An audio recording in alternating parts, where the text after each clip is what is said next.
I'd like to call to order the City Commission meeting here on Thursday, February 16th, 2023 at 6 p.m. right here in the Commission Chambers Municipal and Safety Building. At this time, we will have an invocation led by Pastor Brian Taylor from the Rock Fellowship, followed by the Pledge of Allegiance to the flag. Let us all please stand. Let us pray. Heavenly Father, we come to you with gratitude. We thank you, Lord, for being a God of love who is with us now in this very room. You never leave us or forsake us, Lord. Thank you for that. Your grace has brought us safe thus far, and your grace will lead us home, Lord. We thank you for making each of us in this room, every person we meet, every citizen of this city and every city in your own image, with dignity and infinite worth. We thank you for the calling you have given every one of us to be good stewards of your creation, to love our neighbors as ourselves. I thank you, God, for these your servants, our mayor, our city manager, our city staff, our city commissioners. I give thanks for the way of service they have chosen to take up on behalf of all of us here. And so we pray that you would be glorified tonight through the decisions of this city council. We pray that we would have the eyes to see how our lives are all connected and how our common good is upheld when we listen and respond to those most vulnerable among us. We pray that your kingdom would come in Johnson City as it is in heaven through your power, the power of the Holy Spirit working in each of these your servants. May your truth be revealed. May your light shine brighter. May the voices of those most silenced be heard loud and clear. Defend their cause, O God, through this governing body tonight. We pray for wisdom, for strength, for courage to do what is right and good for all citizens. May we put the interest of others above our own. May we act with love for the common good. May we be good neighbors, recognizing your image in every person here. We thank you, Father, for every breath of life that we have. And now, Lord, we pray that your Spirit would be here. In the name of Jesus, our Lord and Savior. Amen. Pledge of Allegiance. I pledge allegiance to the flag of the United States of America and to the republic for which it stands, one nation, under God, indivisible, with liberty and justice for all. If I may, I want to mention that I am in place of our mayor, Todd Fowler, who is absent at this time, and he is participating in the Challenge Golf Association, which is a national effort to help those in need. And so in his absence, I will be presiding over the meeting. I'm blessed, honored, and privileged to be here to serve before this great community. So thank you for the opportunity. Ms. Ball, what do we have on our agenda for today? Commissioners, your next order of business is the consideration of approval of the minutes for the regularly scheduled City Commission meeting held on Thursday, February the 2nd, 2023. Move approval. Second. Mr. Trivett, will you please call the roll? Commissioner Brock, Yes. Commissioner Hunter, Yes. Commissioner Wise, Yes. Vice Mayor Murphy. Yes. Next order of business is item number 4, which is the consent agenda.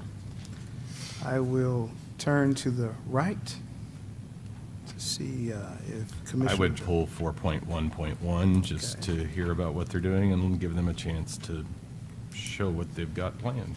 Okay. Commissioner Brock? Pull 4.4.1 on insurance. And none for me, Vice Mayor. All right. Thank you.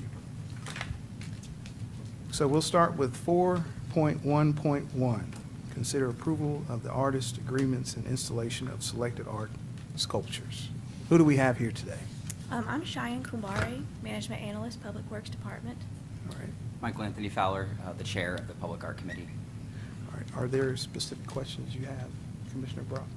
I Commissioner. I just wanted to run through what's Okay. coming. Yeah, yeah. And it Okay. looks like they're getting ready to do We'll hear your that. presentation. We'll just comment on each one. Yeah, no. I was I'll curious, spare can you that. Can you put quarters in that one? We'll just go through these. And these are the least sculpture proposed for the 2023 to 2025 exhibition period. So we first have, this is Adam Wall's Sculpture Solution, Bob Doster's piece, Hyperbolic Wave, Charles Pilkey, Car Monsters, It's like a robot. Chris Plested, All Across the Universe, Eric Stein, Fracture, Hannah Dubron, Balance Point, Jennifer Cannon, Kimmer Trawl, Jim Collins, Cowboy Watcher, Jim Gallucci, Two Sisters, Joni Junkins Herzog, Delilah, Michael Helbing, Caterpillarsaurus, Nicole Beck, Asteray, Richard Pitts, Blue Moon, and Todd Fram, Fighting for Alpha. And these are the general sites that we have up for consideration for this period, mostly in Founders Park, as usual, in surrounding areas, and then a few additional locations this year outside the downtown entirely, along North Roan Street. Oh, good. Are there any questions for us? Where Cheyenne, on would you- Where on North Roan do you anticipate? We are aiming for the median area at Bristol Highway in North Roan, Mhm. and then up from that at Princeton and Sunset. There's like a triangle Mhm. area. We'll put one there as well. And an additional spot that we have not done before is John Exum in North Roan. That's kind of by Science Hill there. Cheyenne, could you share with us and the public how these sculptures come in for 2 years? Is that correct? They do. And they're on a rental program, or how does that work? They are. So we have a juror every couple of years that reviews the pieces that come in. And then they are recommended to the Johnson City Public Art Committee. And ultimately, the Public Art Committee makes the final recommendation to the commission for those pieces.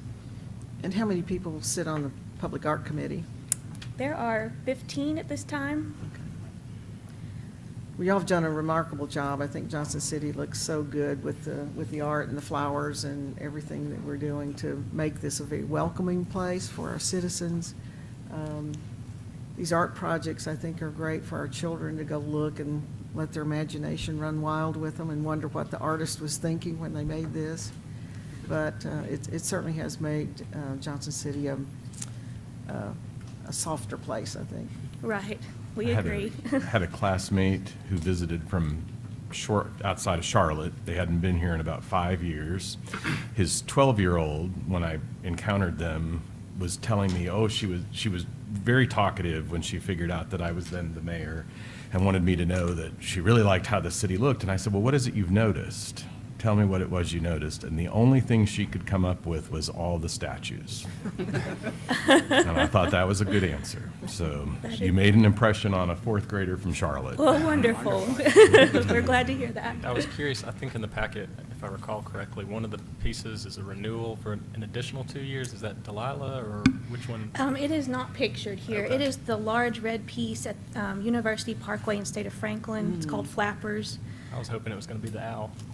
You're hoping, the owl. The owl. The owl is supposedly moving to Southside Elementary. They are Oh, awesome. planning to So it's still purchase gonna it. be around. Al is their mascot, right? Yes, that's Yes. right. I always felt a special affinity toward the owl. That was my favorite. I will tell you, the artist who did the owl, Angelique Fraley, Uh-huh. also did a mosaic for us at the animal shelter. We just dedicated, or just had the ribbon cutting for the spay-neuter clinic. And our donors, who are animal lovers for sure, She did a mosaic of their cat and dog that's on the outside of the building, so I would suggest the art committee go out and take a look at that. Yes, she It's- actually sent that in an email to us Oh, and asked good. if we would put it on our website in our Good. permanent collection. Good. So we're planning on. It was very on doing special, that. and our donors were just amazingly touched by that, so. That's great. What about murals? Do we have a year on the docket of new murals? We actually do. There at Biker Wear on Buffalo Street, the wall that faces the Flag Park Plaza, as it's called. We're planning a piece for that Oh, okay. location Now I this know what you're year, talking about, hopefully. yeah. Good. Thank you. All right, thank you. Thank you. Thank you. Next on our agenda, we had item 4.4.1, RFP number 6384, Johnson City, Wofford Brothers Insurance Property, insurance renewal rate increase, risk management. Okay. I just have a couple of questions. How often do we put our insurance out for, do we put an RFP out every so many years to try to get, bids on all of our insurance needs? Yes, this one is put out, it's a 3-year contract award with options to renew, and those options are reviewed in terms of what the market is doing at that time, whether we think we can get a more favorable rate by going back out to market or renewing with the current carrier. So is what's behind this 18% increase? I know there's probably a world of things, but just the whole materials costs have gone up, replacement has to take place. Is that mainly what's behind this? Yes, or- the construction costs, the hard market conditions, lack of capacity in the market. It's not isolated to us. It is, nationwide that the rates have increased tremendously. How many square feet do we insure? I don't know the answer to that. I'm sorry. I'm just curious. A lot. A lot, okay. All right, that's it, thank you. Thank you. One Yes, of the sir. questions I had, I guess, was, it was mentioned that the other carriers that were quoting or commenting on it had mentioned that the property values or assessment values would have to be higher than what we're currently assessing them at, whereas this provider did not. I was just curious about that. All 3 providers, or all 3 companies, looked at the same schedule. All 3 requested increases, and we did increase to the amount that the current carrier requested. Their valuation experts took a look at the schedule to make sure that we were insuring to the proper values, and then made recommendations, which we accepted. Okay. Final question. This past year, we've had some really major storms and a lot of property damage. Does that eventually trickle down to our cost of? Yes, our claims do, and we had some losses related to the freeze event in December. Oh. We've not yet settled those claims. We're still working through them, but I don't think they're going to be too bad, honestly. Okay. Yeah. All right. Well, good. Thank you. All right, thank you. Any more questions from the consent agenda? I'll move for approval. Second. Mr. Trivett, will you please call the roll? Commissioner Brock? Yes. Commissioner Hunter? Yes. Commissioner Wise? Yes. Vice Mayor Murphy? Yes. Ms. Ball, what next do we have on the agenda? Next order of business is consideration of ordinances. The first ordinance is item number 5.1, which is number 4834-23. This is the first reading. It's a proposed text changes to Article XIV amendments of the zoning code of the City of Johnson City, Tennessee.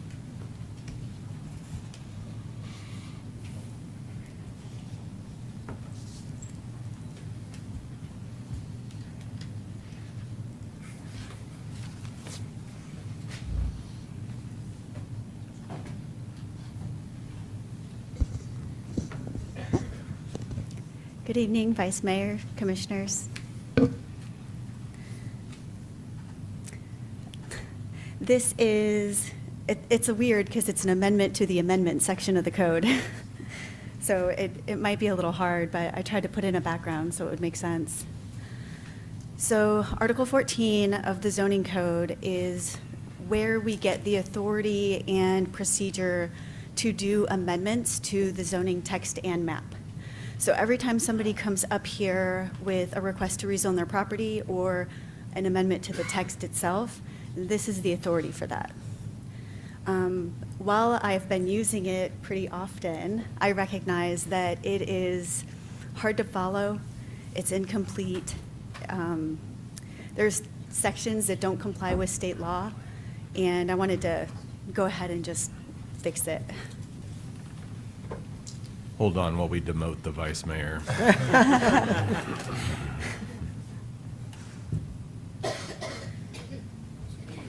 Spectacular job, Mr. Vice Mayor. Very well, well done. Thank you. Sorry to interrupt. No, thank you for joining us. So the summary of the changes are corrections to fix actual errors, compliance with state law, consistent with current practices, and then I also wanted to add review standards, and this is sort of in the interest of being very transparent, and also as guidance to staff as to what it is that we should be looking at when we are reviewing a zoning amendment. And then also, there was a lot of this, reorganizing it, which is why in your packet you have what I called a simplified text track changes, because the moves and the double strikeout and double underline was impossible to get through. So a summary of the state law corrections, TCA 654-503, it just requires that we publish ordinances, which we already do, but it's not explained. And 13-7-204, we actually had a section in there that said if a request was denied by the Planning Commission, that the petitioner had to request an appeal through the city manager. But the state law actually says that if the Planning Commission denies, that person has the right to be heard by their legislative body. So I made that correction. So this is just a summary of the corrections, and it's all in the package. I don't know if I need to detail through it. A lot of it is, like I said, just cleaning it up and making it make sense. This is actually kind of important because this is brand new. We didn't have this in our ordinance before, so this is new. Adding what the review standards are. And so just in summary, this isn't the full text of it, but a request has to be consistent with other laws and codes.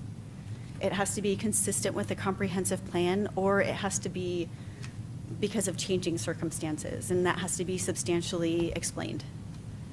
There can be no adverse impact unless it's justifiable in some fashion, and you can't create a new non-conforming use with a zoning map change or code change. And that's non-conforming use, not non-conforming structure, because if you remember when we adopted the overlay districts, that ended us up with quite a few non-conforming structures, but that was sort of the point of it, is to replace those with something nicer. And then the request can't have, it can't grant special rights to any group or person. So, I have a question. yes. Can you go back to that? Yeah, I'm sorry. Okay. On number C, letter C, no adverse impact unless justifiable. Is there any guidance or criteria for how someone would deem that's justifiable?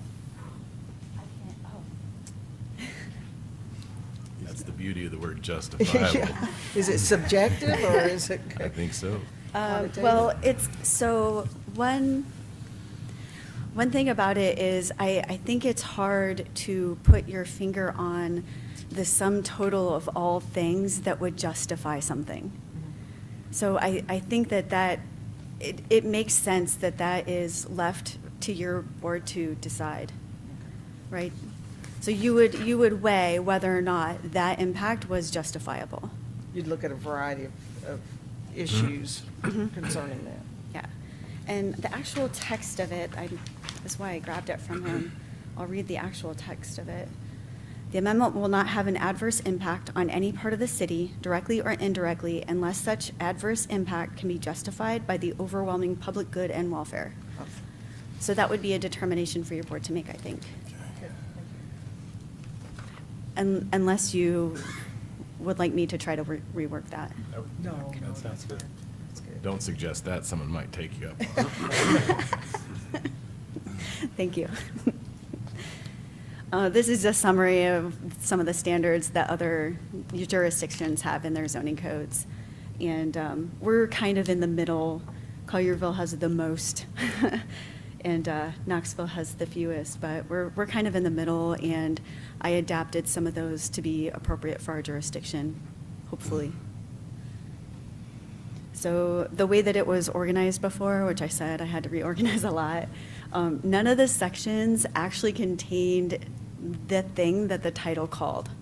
And it was real hard to find the information you're looking for. So the proposed is simplified, and you don't have to explain it. You go to the section, and that is what is in it. And then I just want to point out that the intent of this, from staff's perspective, was excellence in government. And staff recommends approval because it's our text amendment. And the Planning Commission also recommended approval because it is a significant improvement to the code. And these are your options as regular. And I'm here for questions. Any questions? I think you did Any a great job. discussion? Explained it well. I'll make a motion to approve. I have a motion and a second. Any further discussion? Mr. Trivett? Commissioner Brock? Yes. Commissioner Hunter? Yes. Commissioner Wise? Yes. Vice Mayor Murphy? Yes. Mayor Fowler? Yes. Commission, your next order of business is consideration of ordinances. Ordinance number 6.1. This is number 4833-23, which is the second reading. It's the rezoning 1102 Myers-Cherokee and Brook Hollow Road. It's me again. The petitioner would like to rezone the property from R2 to R3, so low density to medium density residential. This is an aerial view of the site. You can sort of see that it's right there on the corner, Brook Hollow and Cherokee. It's across the street from an R4 and also from an existing non-conforming manufactured home park.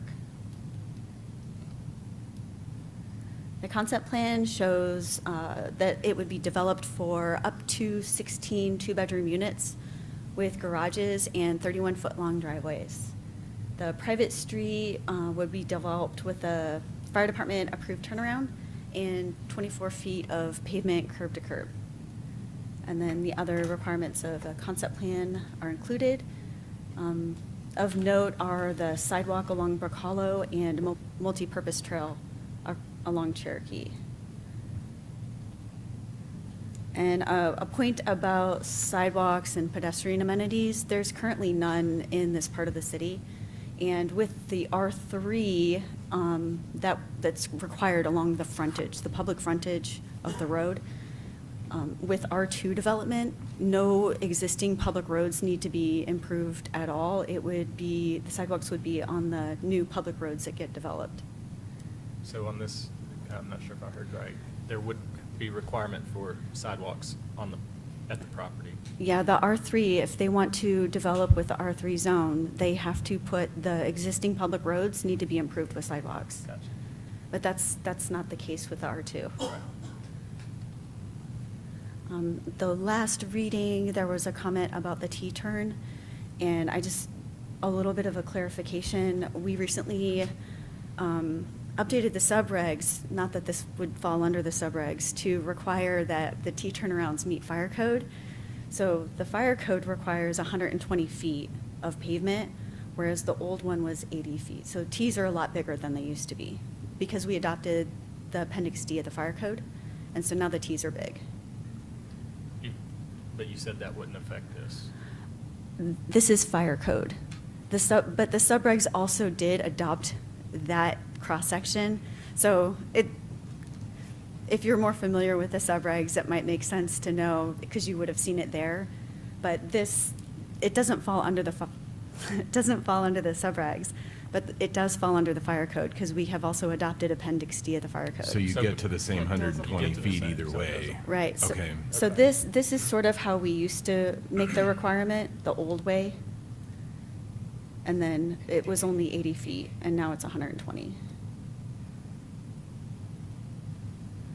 And I just also wanted to point out that I know that T-turnarounds have a really bad reputation because a couple of developments were poorly designed with the lots crammed up on the T, and they've created a ridiculous number of complaints and problems. But this is not like that. There's nothing, that T is free on its own. The comprehensive future land use map calls the property, or calls for the property to be developed as residential. On, December 30th, we had a public meeting and 2 neighbors attended, and they had concerns about trash cans being rolled out to Brook Hollow and site distance. And during the planning commission, we had 6 citizens come and speak, and this is just very basic summary of the comment that was made, or the subject of the comment that was made, and the number of people that made that comment. So traffic, site should remain R2, site distance, safety, and that last one, only 1 person. And then we received a lot of written comments, as you all know. And every time I get one, I forward it on. So, and I think a lot of people also CC'd you, which was smart. And the summary of those is traffic, safety. The neighborhood doesn't have sidewalks currently. They're worried about overflow parking onto Brook Hollow. Poor site distance. And this is, I think, sometimes it's hard to say. Sometimes it's at the Brook Hollow Cherokee intersection, and then sometimes it's at the private road to Brook Hollow. So both of those were brought up as issues. And the existing poor condition of Cherokee Road, people were worried that it would negatively affect property values, and I didn't know how to summarize that last one. I think it's best to move on from that one. The bridge plan and strategic plan have a number of policies that support multifamily infill locating along. Yeah. So staff recommends approval. All the requirements are met from all of the reviewing bodies. We talked to the schools, we talked to JC Transit about school bus. And then as far as planning goes, a lot of city policies support it. It's infill development. It would be a transition between the 4 R4s in the area and the R2 to the back. It's really close to a collector, and the for sale attached units would provide a variety of home cost in the area. And then just about the R2, up to 7 lots could be built. They would all have to have a driveway to a public road, and it's not considered a desirable pattern of development along a major roadway. And Planning Commission voted to approve. They preferred the access from Brook Hollow, and they said it was a good plan for a small-scale multifamily project. And these are your regular options. And I'm here for any questions. So the concern about the development as R2 is potentially 7 curb cuts onto Cherokee? Is that what you meant by? And/or Brook Hollow, Mhm. or a new public road would have to be built, and they would have to take access from that. It really just depends on what somebody would propose to do with it. And they could connect a private road onto Brook Hollow now and build conceivably 7 houses if they deal with stormwater and all the other issues without, I mean, they would have building permits, but what kind of review would exist to build like that? I'm going to defer to my interim Okay. director. I believe, sir, good evening, Commissioner. Good evening. I believe the question was, you could connect a road into a new subdivision from Brook Hollow. Mhm. each lot would have to have a minimum of 50 feet of frontage on a public right-of-way. So it would require a public street and the dedication of that street. So they wouldn't be able to put a private drive into the development of this property No, sir, right now? not if they were subdividing theoretically 7 lots. That would probably be less because of road and Frontages, stormwater and those sorts of things. But the acreage would allow 7, but of course, there's other improvements that are involved with that. But because of that requirement of public, of frontage on the public right-of-way, they would need to build a street. Mr. Ryder, could you back up to the slide that has the layout with Cherokee Road visible?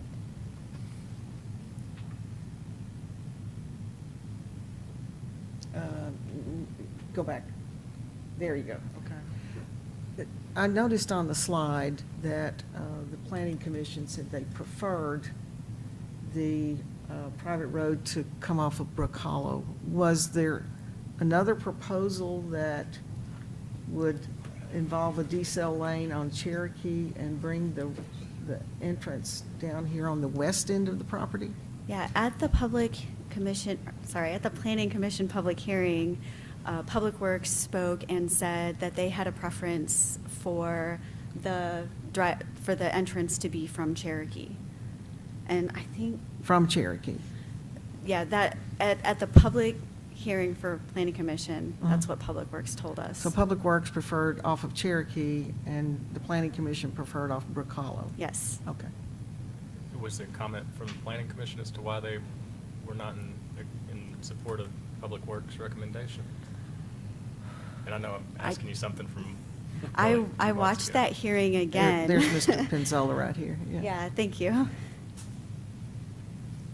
Yeah, I don't recall the reasoning of the Planning Commission. Maybe, I recall that it would be more accommodating with traffic reasons, because considering Cherokee Road has a large traffic load on it already, and so that would offset the traffic load from Cherokee to Brick Hollow. That's what I recall, one of the reasons. Mr. Penzola? Mr. Penzola. Again, we're not voicing a negative opinion towards the recommendation. We understand it. That was sort of the recommendation 2 or 3 years ago. The problem we see is what Joe pointed out. You have a lot of vacant land along Cherokee, right? And you know good and well it's going to be something like this. That's the highest, best use value of the property. Residents may not, but there's a lot of separation between the units and that sort of thing. And so we anticipated that there would be at least, and hopefully no more, than 2 access points to service all that vacant land. So if you go to the slide, shows the vacant. There it is, back it up, right there. And so the idea was that if there's going to be 2, why don't you do one of them now? And then unload from a street that has historically been utilized by single-family residences for single-family use. And you don't have to do anything, you don't have to clog it up, you don't have to put traffic on it. Rather, you have an access directly off of Cherokee. The question of Cherokee capacity is Cherokee runs at around 8, 9. I've been out and I've done improvements to Cherokee to provide left turns. That's not something we can't do again. But the bottom line is you're going to have 2 access points, right? And you have conflicts that we have to adjust for on Brook Hollow. You're still going to have the same traffic. It's going to be coming in and off Brook Hollow, and then you're going to cram it 75 feet away from the intersection and creates another problem for you. Why don't you just put the public street on this property? Doesn't cost them any more. All you're doing is adjusting the pavements that he has to construct. You don't have to worry about having a T turnaround. It's a public street. You don't have to worry about whether or not the adjoining property would have access, because it automatically would have access. It's a public street. So looking long-term, we felt that this was a concept that would be worth exploring as an option to the concept that you're considering today. It's not to be in opposition, it's not, I'm not trying that. It's simply to give you an option to think about, because that's what's gonna happen. There's going to be additional access points off of Cherokee once you do one now and do one later as it develops. And it will be high density. It will be this type density. It will be the R3, RP3, or whatever. It will be that. The property owners will demand of it from you. The precedent's been established. They get more money for their property. It doesn't really conflict with adjoining single-family neighborhood, although they feel that way, but it doesn't conflict with it from my experience. We felt that that is worthy of consideration as an option to the plan that you're considering today. So to the planning staff, we've been presented with a site plan, but with the rezoning that's been requested, it is in no way binding, correct? The concept plan is binding. It is? It is.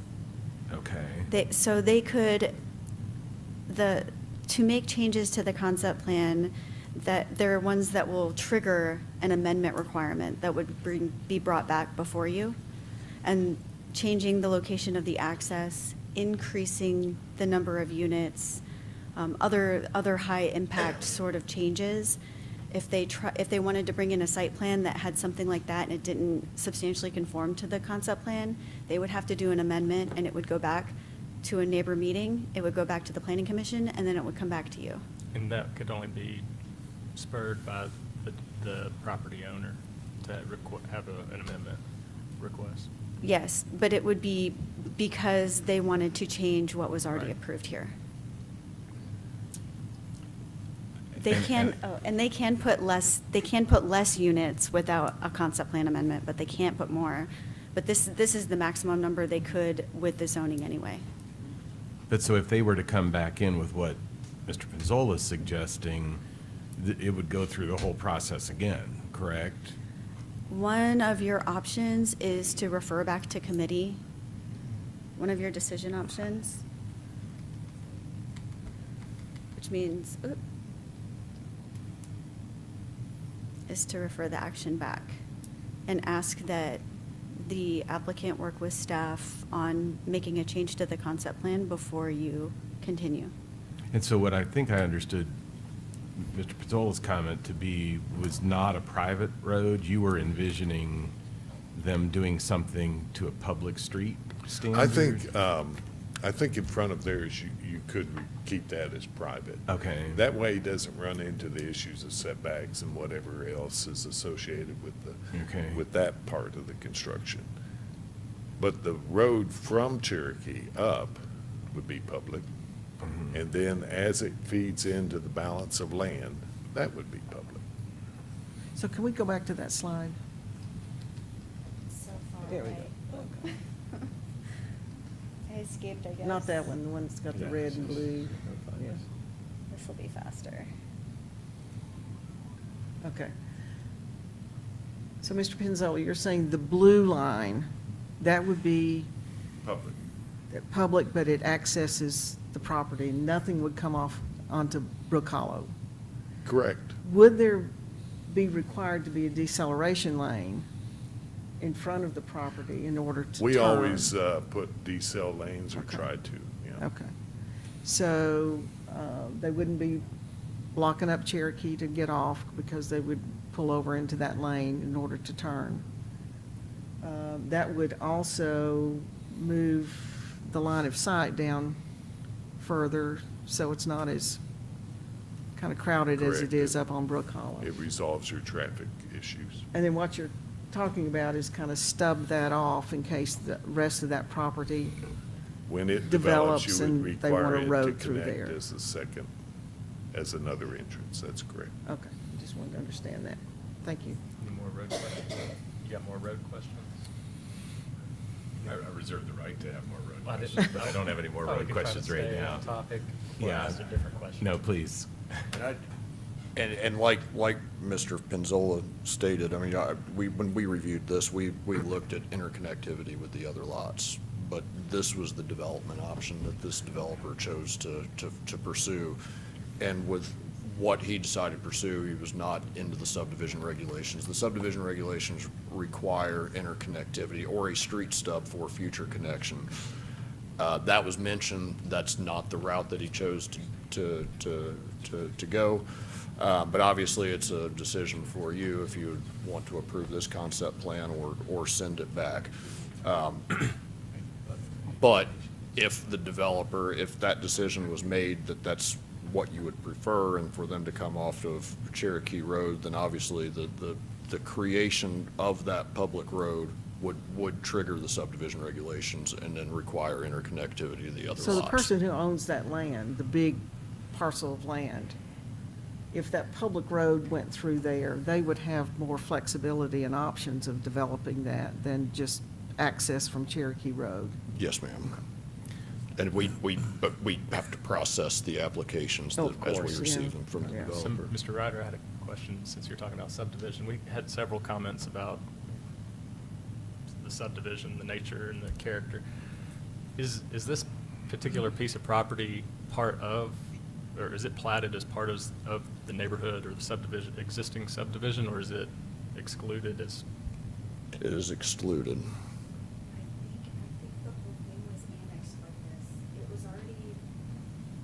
Well, I mean, like, all that is a development, single-family residential, and so I didn't know if Is, that. I think you're thinking about, like, was there, on the neighborhood plat, just how wasn't much of it completed was out. included? Yeah. Actually, those properties, it's whatever they require.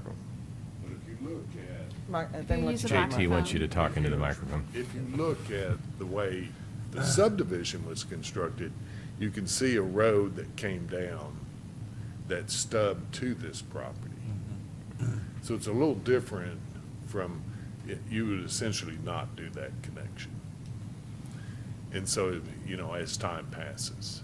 But you can see where the original intent of the planning department at the time was always to provide for access to other properties so that you can have the interconnect, not on the main roads. And then, when it said referred to a committee, what committee would it, or did that mean back to the planning commission? So the way that I understand refer back to committee is you choose who that committee is. So you can refer it back to staff to work with the applicant, you can refer it back to the planning commission. But whatever, if the applicant decided to change based on your recommendation in your referral back, then it would have to go back to planning commission because they saw a different thing than they may be seeing. So ultimately, it would have to go back to planning commission It if would. the change was. The simplest thing might be to just deny it. And that would make it go back, if you wanted to come back with something else. Yeah, you could also deny it and state that is the reason. And I haven't been here that long, but I've heard about this one at least once before. Been to this party once, I think. I don't remember exactly how it played out the last time. In but- 2019? Yeah, I was here for that. It passed at the second reading and the applicant withdrew. Okay. Any further comments, questions? I'm ready for public hearing. All right, I'm going to open the public hearing. If you would like to speak for or against this, you come up to the podium, you state your name and your address, and you have 3 minutes to speak. I would ask that if somebody in front of you said what you're going to say, Sorry. that No. you're welcome to come up and say ditto or whatever, but if you're going to say the same thing we don't need to hear it from everybody, the entire thing for 3 minutes, if you're going to say the same thing. If you got something new to add, we're more than happy for you to come up. All right, so I will, And I would offer one other thing, and this is in relation to some public comment that often happens.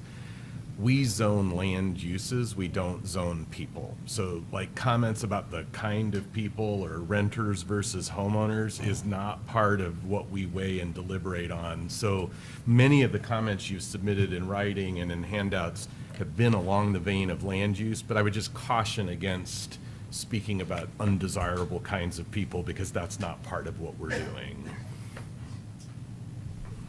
and I did, but I'll make sure everybody heard me. There you And go. Open public comment. Just for quick clarification, with the denial, it would be at least 6-month delay before they could come back with another proposal. As opposed to referring it to committee. If you refer it back to the committee, then it can go back to the committee for revision and consideration. If you deny it, then they have to wait 6 months in order to come back. I have a point of clarification. If we send it back to committee, does it start all over, or is it going to be back as a second reading again when they come back? If, it sounds like if they refer it back to committee and there's Goes all the way changes, through. it basically starts all over again. Which would But- still be quicker than the 6 months. But they don't have to wait 6 months. Right. If it went back to a committee and I just the committee wanna make decided. sure everybody's this is on the best same route, it page. could come back to the city. Mr. Myers is here if you want to get up and speak first so they can hear what the All right. plans are. Is the petitioner here?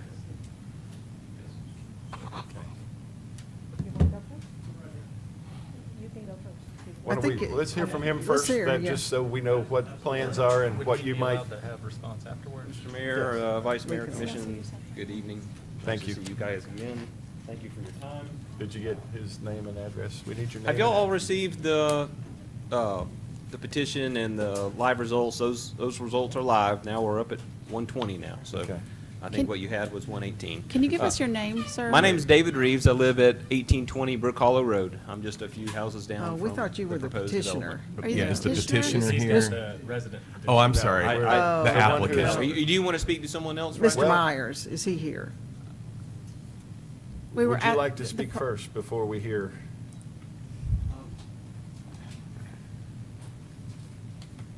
You do have the petitions, but we're looking for the petitioner. Sorry about that.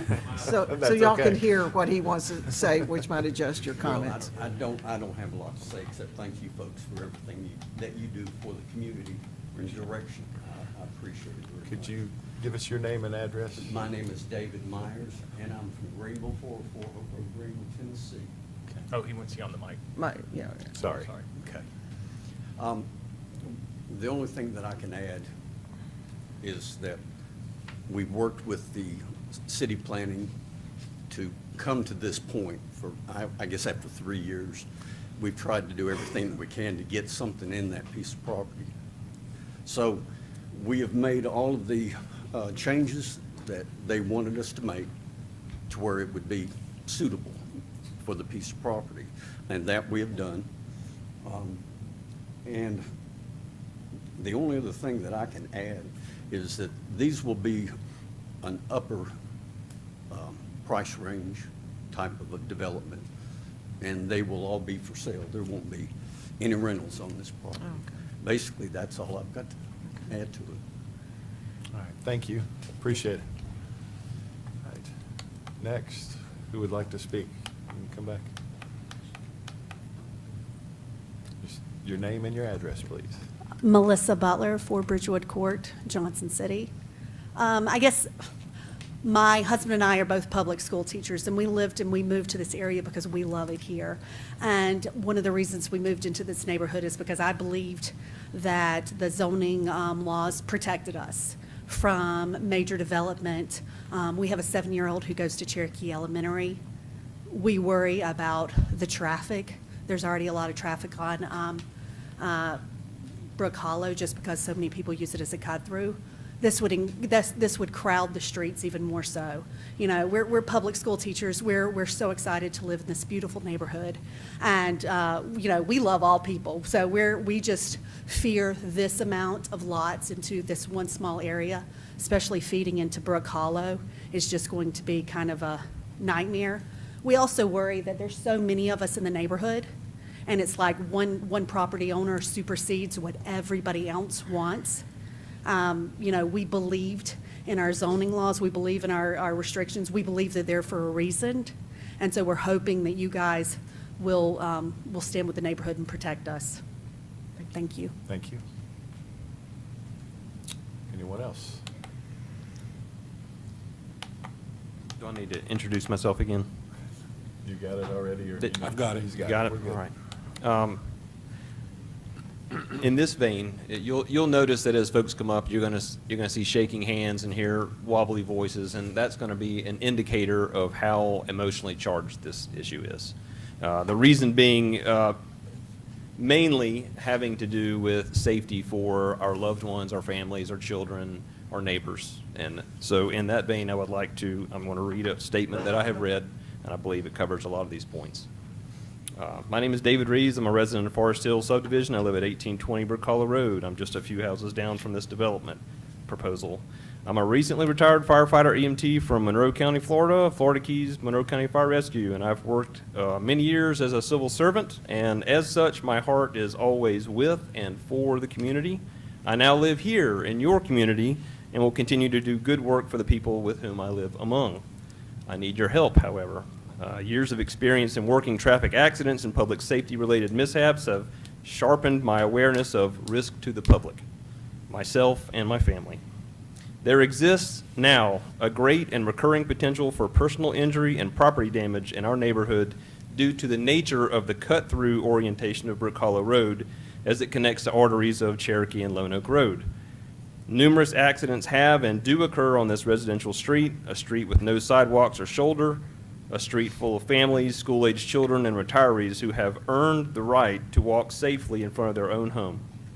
This established residential area already experiences traffic beyond its capacity with accident numbers to show. Any addition of the proposed nature will tip the scale in disastrous fashion, with Johnson City citizens being the victims. I do understand the logic of your bridge plan. The location of development, however, has to be right. Rezoning within existing neighborhoods destroys the very integrity of the subdivision and disrupts the cohesiveness that makes a single-family development attractive in the first place. The location on Brook Hollow Road is not right. There is no other R3 zoning within the confines of this 60-year-old subdivision, and it was intended this way. The residents of Forest Hills subdivision purchased their home in an R2 development in good faith that it would remain so, and in good faith that their own city officials would protect their ownership rights. The landowner requesting for R3 rezoning purchased an R2 lot in an R2 neighborhood and made public his intention to the seller at the time to build within the R2 zoning restrictions. A petition was distributed, which you now have, which currently has 120 signatures voting against this rezoning request. This must be weighed against the one property owner who is in favor of rezoning. It is also important to note this one property owner does not live in the neighborhood and does not deal with the traffic and safety issues on a daily basis. Thank you very much for your time and consideration. Y'all have a good evening. Thank you.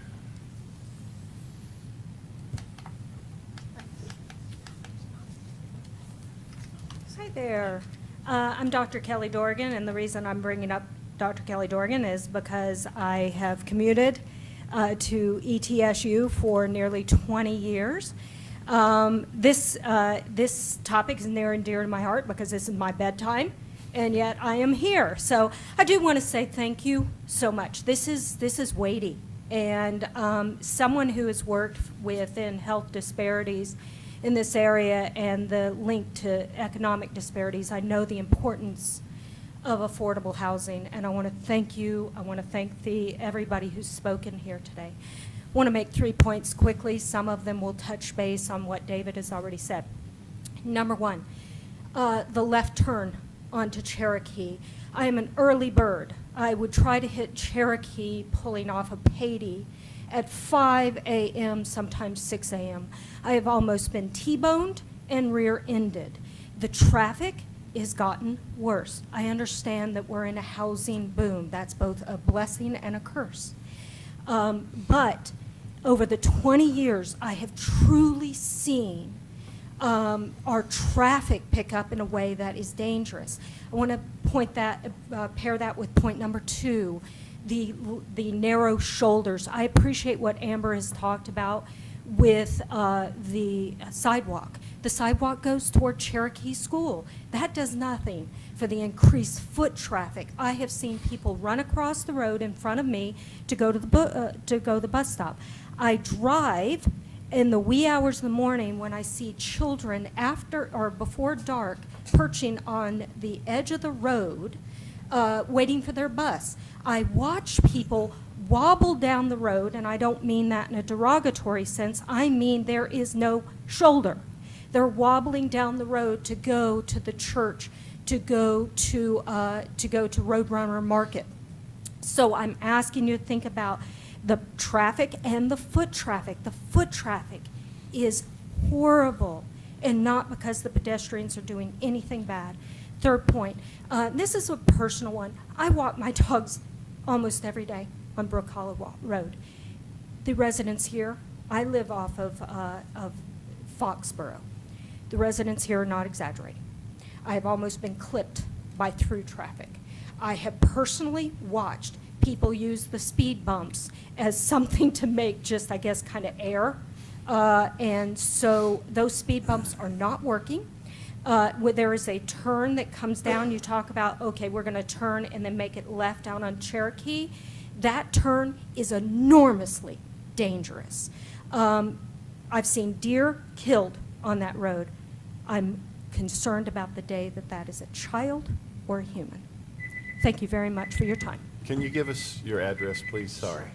It is 5 South Foxborough Lane. All right, thank you. Thank you so much for listening to me. I appreciate you all. Mayor, Mr. Larry Blankenship, 1814 Brook Hollow. I come to you with some of the things that has already been mentioned. I come and say I ditto. One major concern is turning off of Cherokee onto Brook Hollow. Right there is a dangerous place. And pulling off of Brook Hollow, turning onto Cherokee.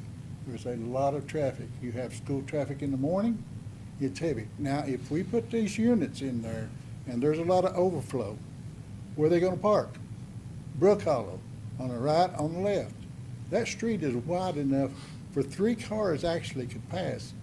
But if you put traffic on one side, on the other side, you're gonna have a problem. We live down, coming out of the curve.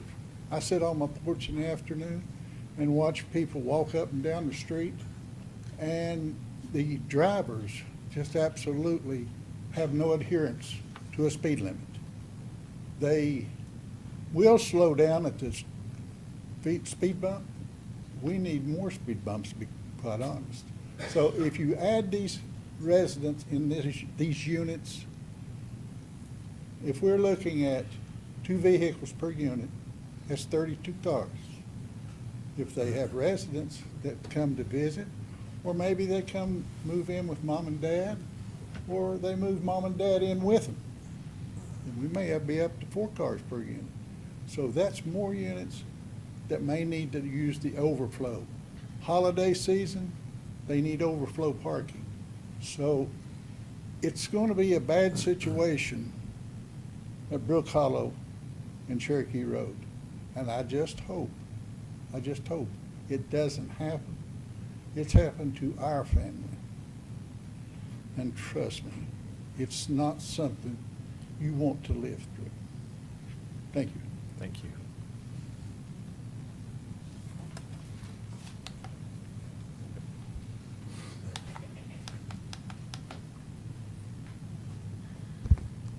Hello, I'm Wayne Rogers. I live at 434 West Locust Street here in Johnson City. I'm a new transplant as of September of last year. We moved into our Locust residence in December. I've been watching the Planning Commission. I've been watching the City Commission with great interest. I'm a 23-year Navy veteran that just retired, and that retirement left something empty inside me. I'm very dedicated to service, and I kind of felt the need to speak here. Most of what I've heard here tonight, in my opinion, doesn't fall on the developer. I don't know Mr. Meyer. But it doesn't fall on the developer. It sounds like it's a city issue with streets and improvement. I will say one thing that I do like about this development is it does give diversity in a cost of living to buy a home. Being a Navy vet and moving around the country every 3 years, it was almost impossible to buy a home and build equity. So coming into Johnson City, knowing that this was going to be our forever home, I fell in love with Johnson City in 2019 when I came here for a softball tournament with my niece. And I had a hard time watching the softball games because of all the mountains and the beauty that was around me. So this is our forever home, but it's making it impossible for us to buy a home and build equity and invest in our future. I'm 44 years old. I ain't getting any younger. Both me and my wife do have good jobs. I do have a pension with the military, and while I probably could afford a home at $350,000, I would be house poor. And that's not where I want to be. I want to enjoy the last years of my life while I can still get around before my body gives out on me. So most of what I heard tonight, it doesn't sound like this is on the developer. I think this is a housing development that I absolutely could look at getting started in and building equity, and then possibly selling in the future and buying a larger home to get in a better place. I know that it's probably not safe for the families with the road conditions, but again, like I said, that doesn't fall on the developer. As far as the parking, I looked at the site plan that was proposed. It looks like they have plenty of parking. They do have a driveway, they do have a garage, and then there was an overflow for guests to come in. I won't hit the types of families that it would bring. I'm that type of family it would bring. Somebody who would stop and help you change your tire if they saw you on the side of the road. The mention of the public street, the idea of kicking it back and having them put the public street off of Cherokee and tie into the private drive, I think that would create for these people the exact issue that you're talking about tonight. It would become a cut through a private road in a neighborhood so people could avoid Cherokee and Brook Hollow Corner. And then I'm not super familiar with the R2 zone there, people walking on the streets. I'm curious, are there sidewalks in that neighborhood? I'm not trying to be facetious or be mean, but my mom always told me to stay out of the street. Cars travel on the street. Thank you. Thank you.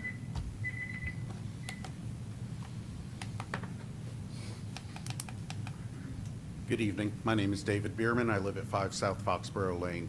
I'm not going to rehash everything that everybody's already said. I will address the issue of no sidewalks. However, there are no sidewalks in this neighborhood anywhere. The previous areas along Cherokee that have been rezoned for R3, they put in a 100-foot sidewalk right in front of their area.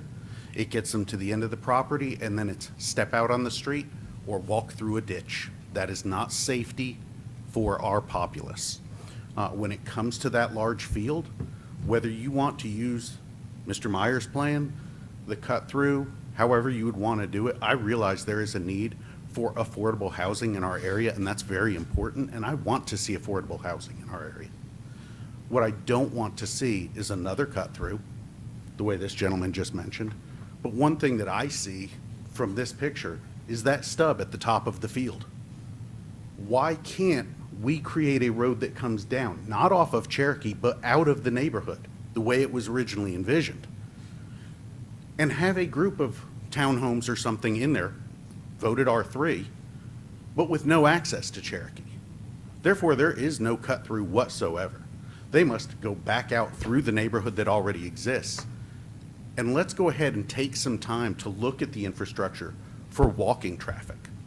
Because if we want to make this area better, we need to make it walkable. We have one of the top elementary schools less than a quarter mile away. I was terrified to walk my children to that school because it meant crossing over major thoroughfares where people don't run 35 miles an hour. They go through that zone at 60 miles an hour in the morning. And if you don't believe me, go out there at 7:30 in the morning and try and make a turn out of our neighborhood onto Cherokee Road. And just do it every day for a week and see how many times you just about get hit. Because I know every day I go out, it's an honest concern. Beyond that, the last thing I will say is, as we look at this, the other part that I've not heard anyone mention here, we need a park on this side of the town. There are a lot of parks downtown that we've done. There are parks in other areas. Lake Ridge Elementary has a beautiful playground and park. Why couldn't part of this green space be kept green for the use of all the people that live around it and still develop part of it to provide affordable housing for people without access directly to Cherokee Road?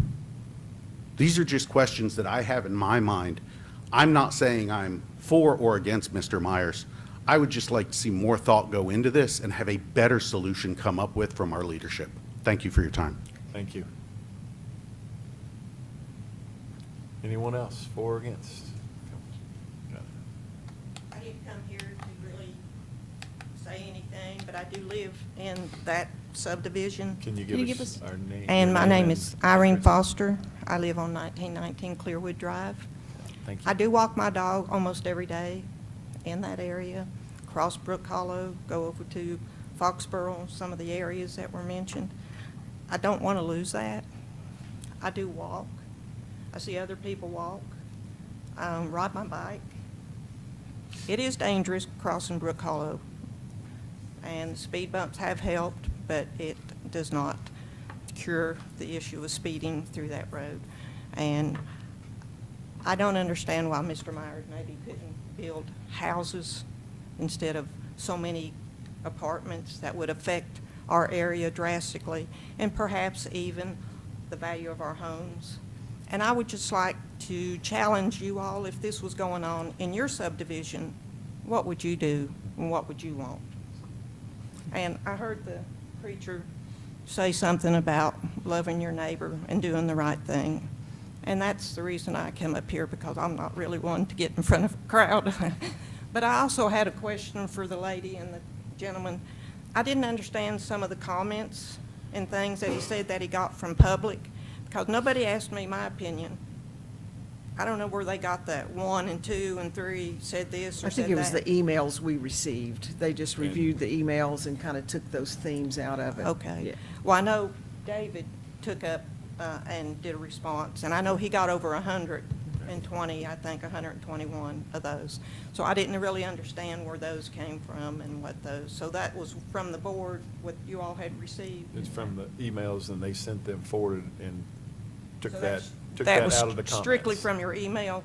I So it think so. doesn't include what No, David it has does got? So do you have what David We had? do. Okay. We've got all the petition. Well, So, thank you for your time, and I hope you will consider that. Thank you. Thank you. And one more.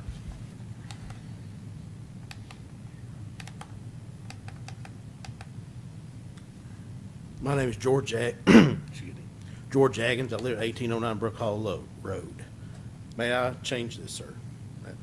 Yeah, if we can get help, maybe even on, got it? Looks like he knows what he's doing. I Yeah, think he I don't does. think- You can get a job here. You're better with that than half the people who try to use it. I have many years of experience with PowerPoint and Excel. I'm not sure. I downloaded what I thought was going to be the agenda from the commission's website last night, but I'm not seeing,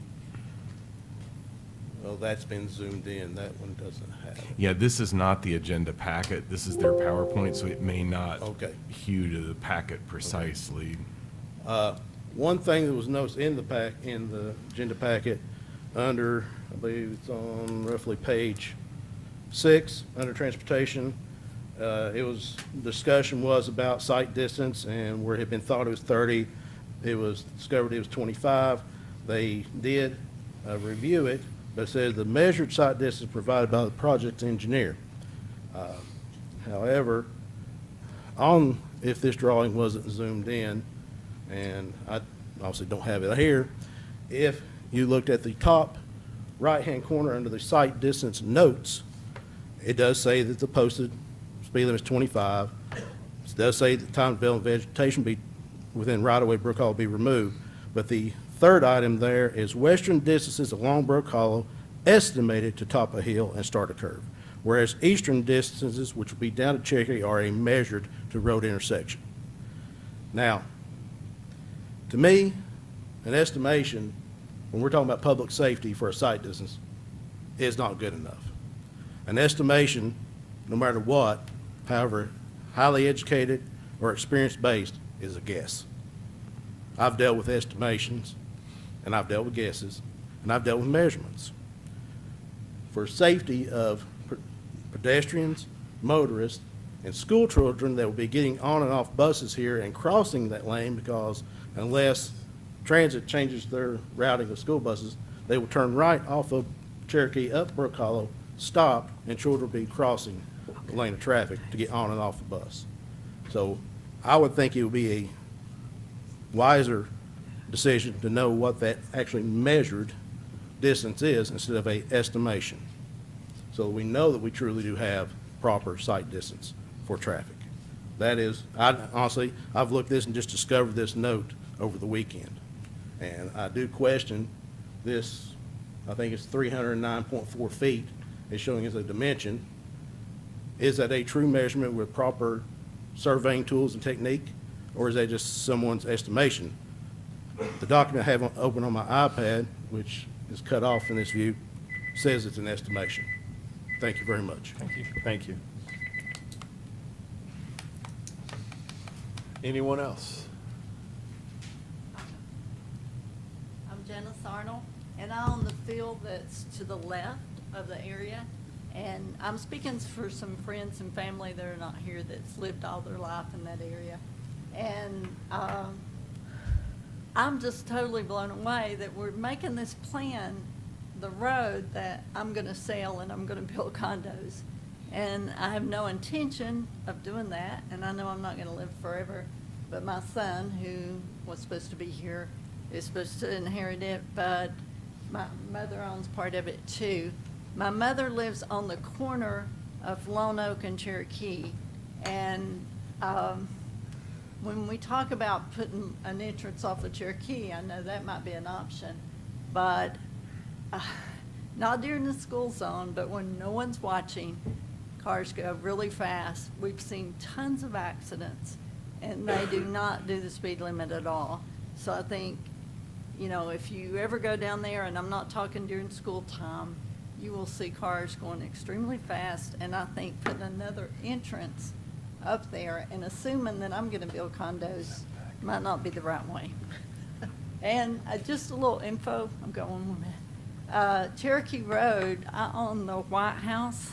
Cherokee Road used to be behind that house versus where it is now. I just thought that was interesting, and it went down to Lone Oak. Thanks. Can you give us your address, please? I'm sorry, just the field, but I do not live there. I live on 2205 Nantucket. Thank you.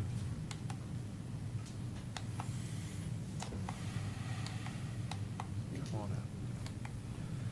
Good evening, Mr. Mayor, Commissioners. Thank you very much for entertaining our comments tonight. My name is Gary Davidson. I live at 1816 Brook Hollow Road, and I could cover a lot of the points that have already been made. I won't do that tonight for sake of time for you all.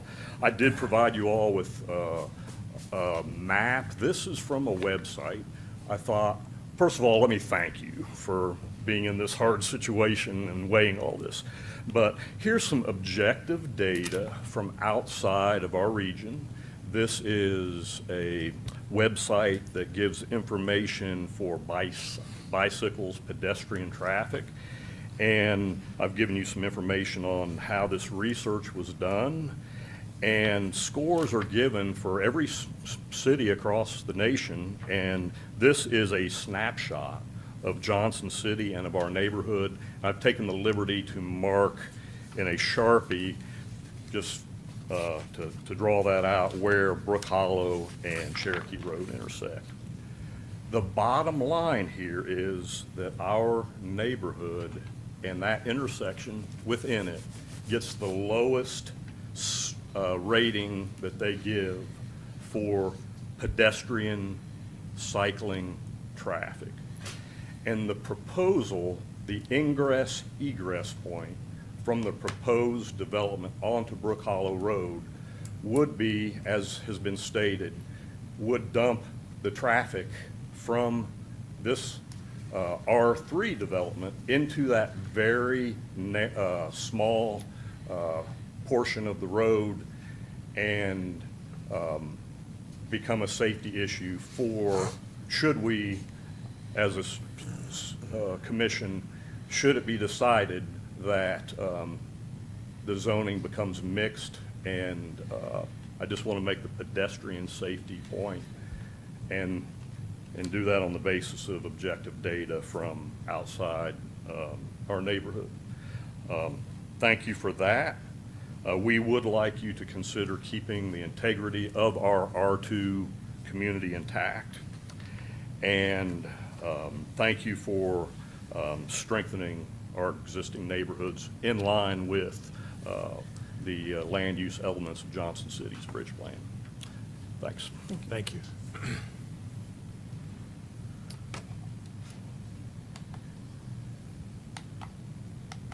I would like to discuss the history of all this. Bob and I live at 1815 Brook Hollow Road, Bob and Glenda Sams. We've lived there 46 years. We raised my daughter there. We had grandsons there. But when this started, I believe he purchased the property from Janice's sister to build one house. One house. The next time we came back, he wanted to build 5 houses. And they were looked at again. The next time we come back, it was a 12 condos, and now it's up to 16. How many can you put on an acre? What's the lot? 2.4 acres. I mean, it just keeps growing. It doesn't slow down.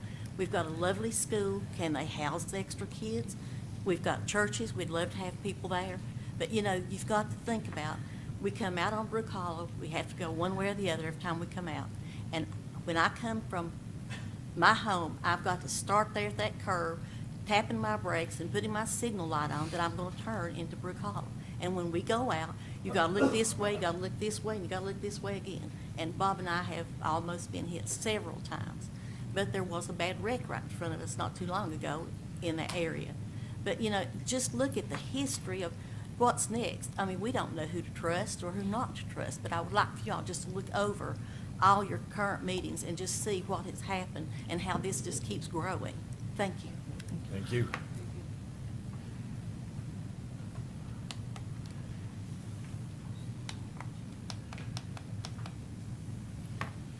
Good evening.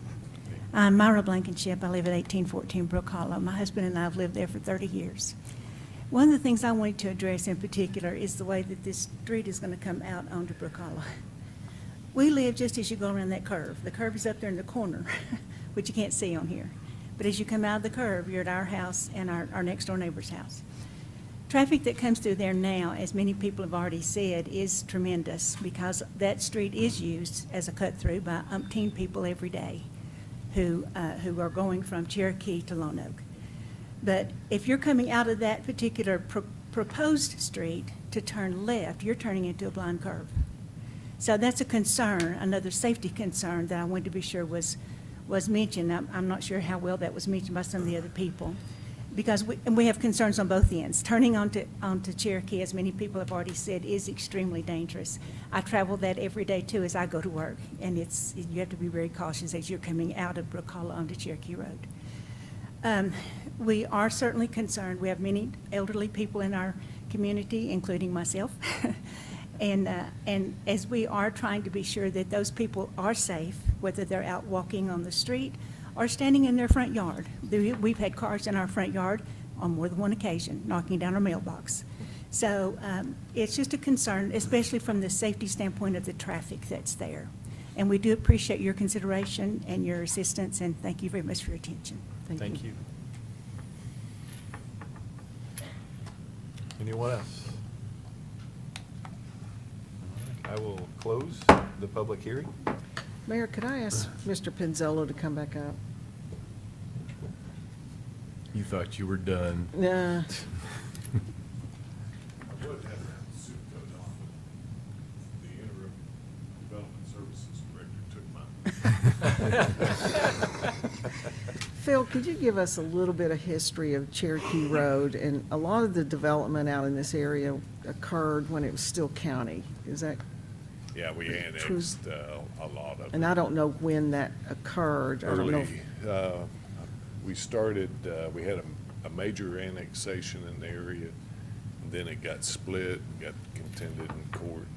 So roughly 82, 83, somewhere in there. Okay, so this neighborhood would have already been built So it was built to county standards? Is that why Yes. we have no sidewalks or anything? Yeah, we've had to rebuild a lot Okay. of the streets. So Cherokee, is that a state route? Yes, that was actually the first street in Johnson City. Really? Yeah. No, we didn't know that. It's a state route. When we added turn lanes, we did it prior to a resurfacing project they had scheduled. It obviously is bumping up against the need to upgrade it to 3 lanes. That's number one. Number two, Kathy and Randy are gonna hear us talk about sidewalk construction and the need to prioritize that. That hasn't been necessarily a high priority of the city ever. But the way and Cherokee is designated for improvements, we just haven't had the funding to go with that. What they do say is that if sidewalks in a neighborhood, since it inures to the benefit of the residents, that you simply apply the same rule that they applied to the construction of the curb streets and sidewalks in the inner city, such as Stake Tree Streets, all those neighborhoods. Those were all built through the Abutting Property Act.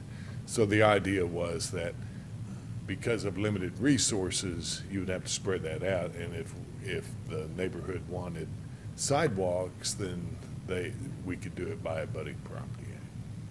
Otherwise, you have to prioritize whether or not that is one of your high needs, and you've got a lot of them, okay? I'm not saying that, but you got a lot of them. And so you probably should look at that as you walk into the future. But Cherokee, we've already designed Southwest.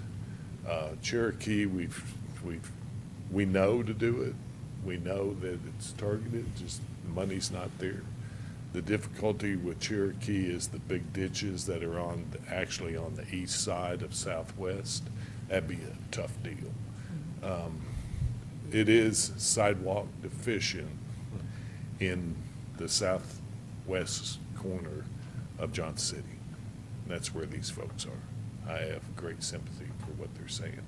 What will probably happen is that if you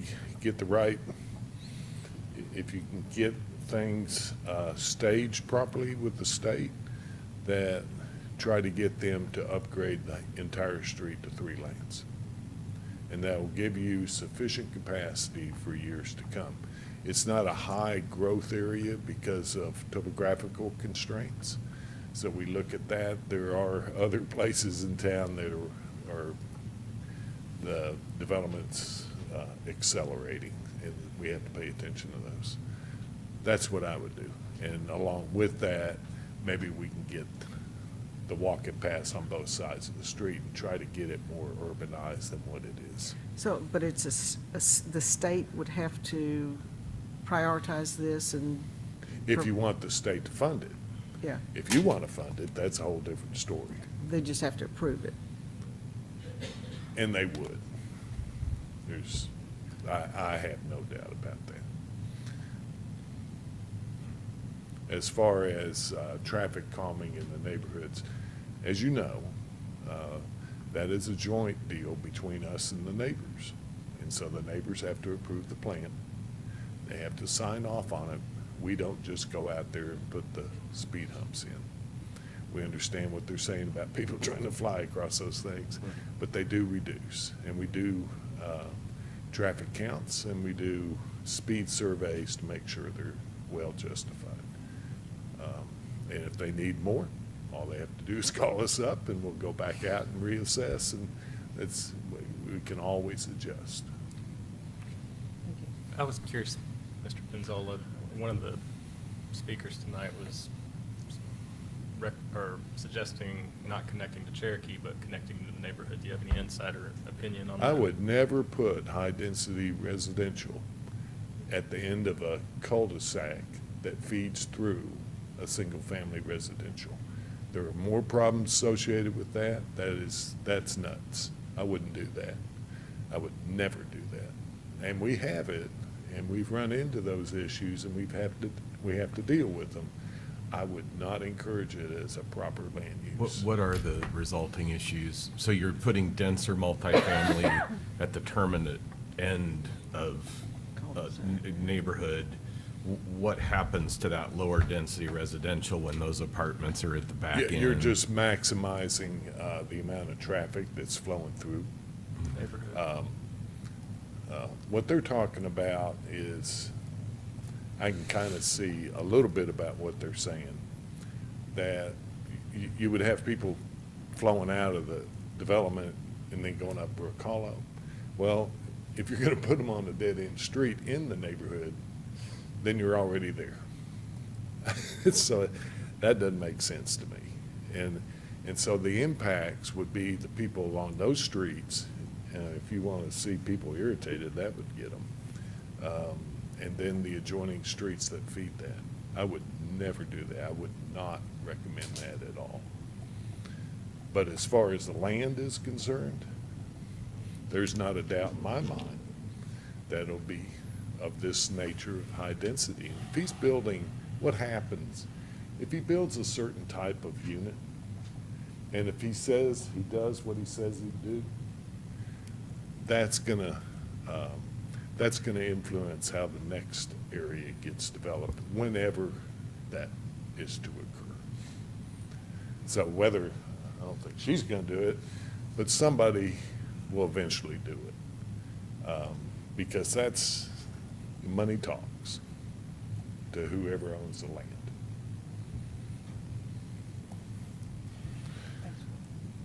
For my last meeting, thank you. Yes, yeah, for sure. Thank you. Thank you, Phil. Commissioner White? Yeah, I would want to say to the neighbors, I don't live in your neighborhood. I live in an R2 neighborhood elsewhere in Johnson City. I don't have sidewalks either. I walk in my neighborhood, and every kid at Science Hill with a car cuts through my neighborhood to get to Science Hill. I'm terrified to walk on certain sections, so I understand that. We have speed bumps. I watch them fly over speed, but everything you're describing, I recognize as an experience in my neighborhood. And so I say that to just kind of keep perspective that local government and the people who serve in it are very much your neighbors. You know, we're not some other. I may live in a different neighborhood, but the experiences that I'm having, I feel very similar to what I've heard you describe. The other thing that I heard mentioned was the difference between single family and multifamily. And I have lived and live now in a neighborhood where at the periphery of our R2 zone neighborhood are multifamily homes that have a higher density. So that's to say that it can work. And so there's a part of me that when we have the conversations about affordability and development, we want to be sensitive to the fact that keeping it a beautiful pasture like it is now is likely not its forever future, to the points Mr. Penzola made. All of that is sort of background to where we are. And then some folks have come up, and the other night, one of the local TV news stations would have had you believe the city commission was proposing this. The city commission doesn't propose developments. The city commission deals with the proposals of developments, which is both a blessing and a curse. It means you're not left to what we would cook up, but it also means that a lot of the really good ideas that have been articulated here about where you could route the traffic or what to do with that stub is very much dictated by the property owner. And the stub, by my estimation, is nowhere near this 2.5 acres. It's further, I guess would be south than this property. Am I right? It's that neighborhood stub would be quite a ways down into further. So that's a factor. And then I also heard a comment, you know, we've got one property owner who's considerations are being weighted greater than the hundreds of the neighbors. And that's fair, but there is a thing called a property owner, a property right. You know, he owns that property and he has certain rights to it. And so we're left to try to balance those unreconcilable tensions. And so I, as a general rule, tend to be sympathetic to a property owner's right. I mean, they own their property and they have a right to do things with it. At the same time, I also recognize that a zone is applied, and if I bought a property, I bought that property with a certain expectation that wasn't going to move, okay? And so we are left to weigh that. And there are cases where we have rezoned properties to higher or lower intense uses, even though that was not how it was originally zoned, because that's what ultimately is better. Something, to Mr. Penzola's point, maybe not this year, maybe not 5 years from now, but at some point something is going to develop in this large, very desirable section of land down through there along Cherokee. What concerns me about this specific proposal is it is very much isolated to this 2 acres, and it doesn't really take into account the fact that there's all that additional acres down there. Obviously, at some point when your neighborhood was built, somebody said, you know, we need to put a stub in here because we don't know what's going to happen with all that acreage closer to Cherokee Road. May not, I don't know where Cherokee Road would have been then. I think it was still on, essentially there.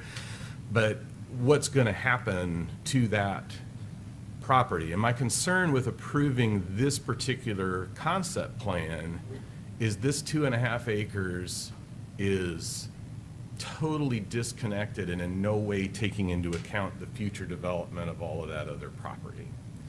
And you heard a little bit of that with the comments about whether the road comes off Cherokee or whether it comes off Brook Hollow.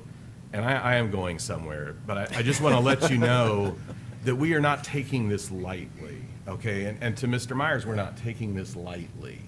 And we realize the decisions that we make around this property can have consequences to the development of the rest of that property.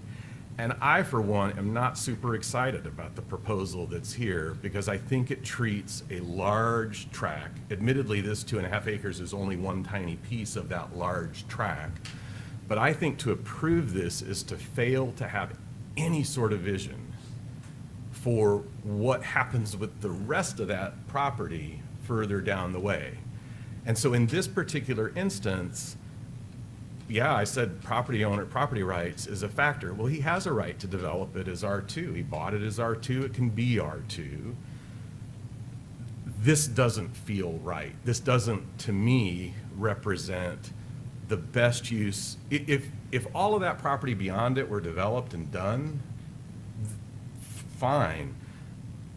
But this is 2.5 acres. What is the rest of the balance of that property? Probably 10 or 12 acres? How, like if you took it all the way to the end, what's undeveloped down there, would you guess? I'm thinking 15, but I'm. Okay, so I mean, this is a tiny percent. This is 12, 15% of totally what's down there. This is a utilization of this small chunk, but I think sets us up to underutilize the balance of it. And so I don't know, and I would ask maybe staff for a little bit of guidance. I would really like to see whatever we do here to acknowledge the rest of that undeveloped property. And so I don't know if that's to, and I acknowledge you don't own that property, I understand that, but we can do some things with whatever project would happen here that takes into account, somebody's gonna wanna do something with that property someday.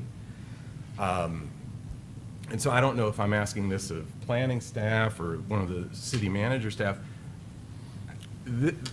As it stands now, this appears to be taken, this is one property owner's request to maximize what they can do on their one lot, on their one parcel. And I don't think it takes into account the balance of the undeveloped acreage. Sir, I think for this particular piece of property, to account for that, the developer would have to agree that the entrance would need to be moved down onto Cherokee the deceleration lane, the dedication of the public road, trigger the subdivision regulations and create a stub. And then if that other piece of property were to develop that has the other stub that was mentioned to the north that feeds into it if you were coming south, a further subdivision there would require a connection to that cul-de-sac as well, which would enable the neighborhood to exit and onto Cherokee Road. But I think it would have to be the developer to agree to do something along these lines. And I realize we've closed public hearing, but a lot of what I read in the comments from owners and neighbors it seemed to be very much connected to the connection to Brook Hollow.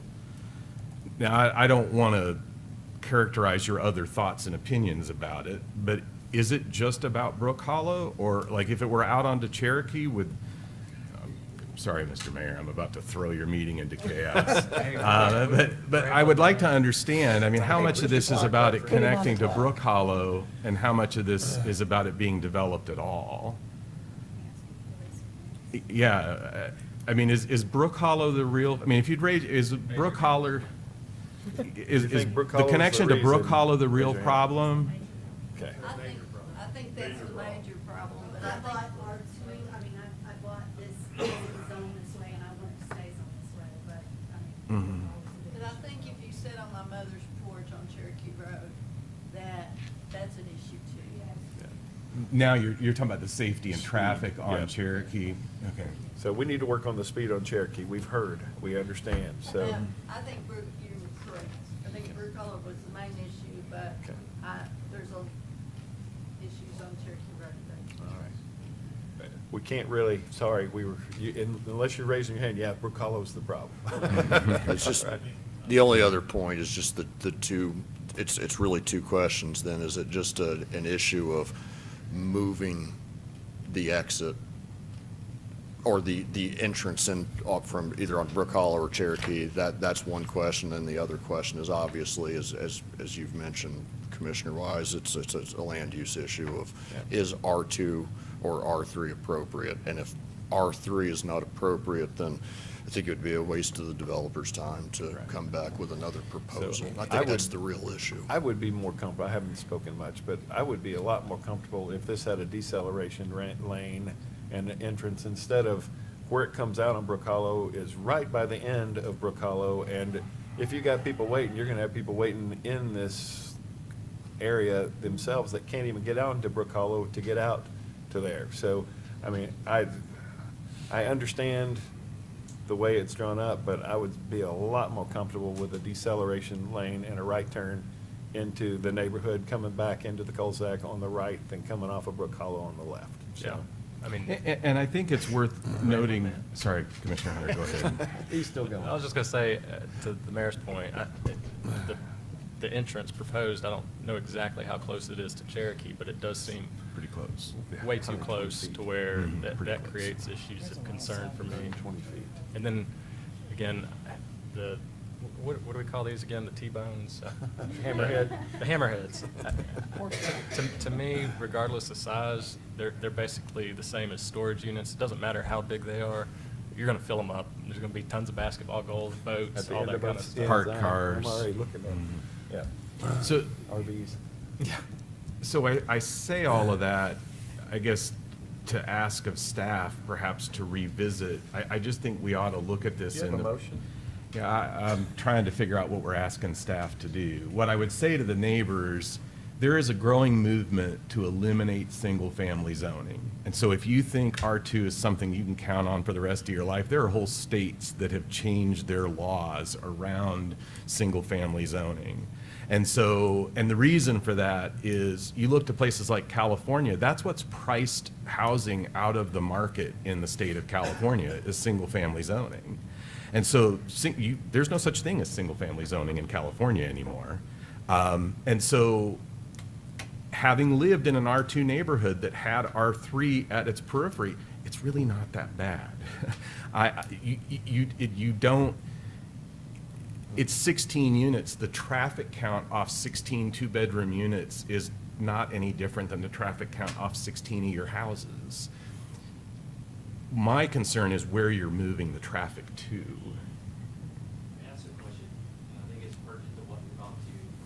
You'd have to open the public When I watched this hearing. go to the planning commission, staff can correct me if I'm wrong, there was a concern, putting it on Cherokee would go through the water, or the If wastewater we're going, management. sorry Yeah, to interrupt, if we're comments, gonna allow please. it, please come to the microphone. Yeah, I'll just open public hearing. Oh. Can I do that?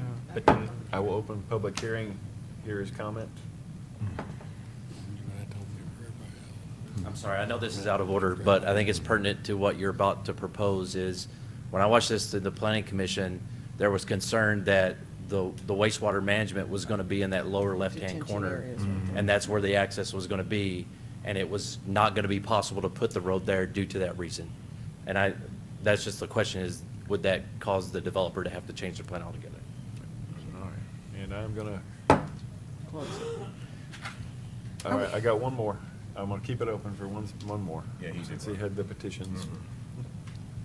I know we all are hungry.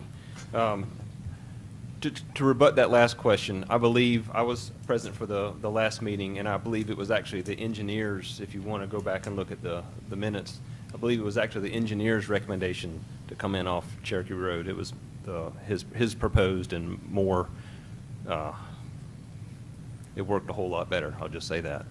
I think that's what That was Mr. it. Gonzalez said. Yeah. So can I make a motion to? Can I Go first ahead. take a public comment? Please, oh, absolutely. All right, by all I'm gonna do means. that, and then you can speak.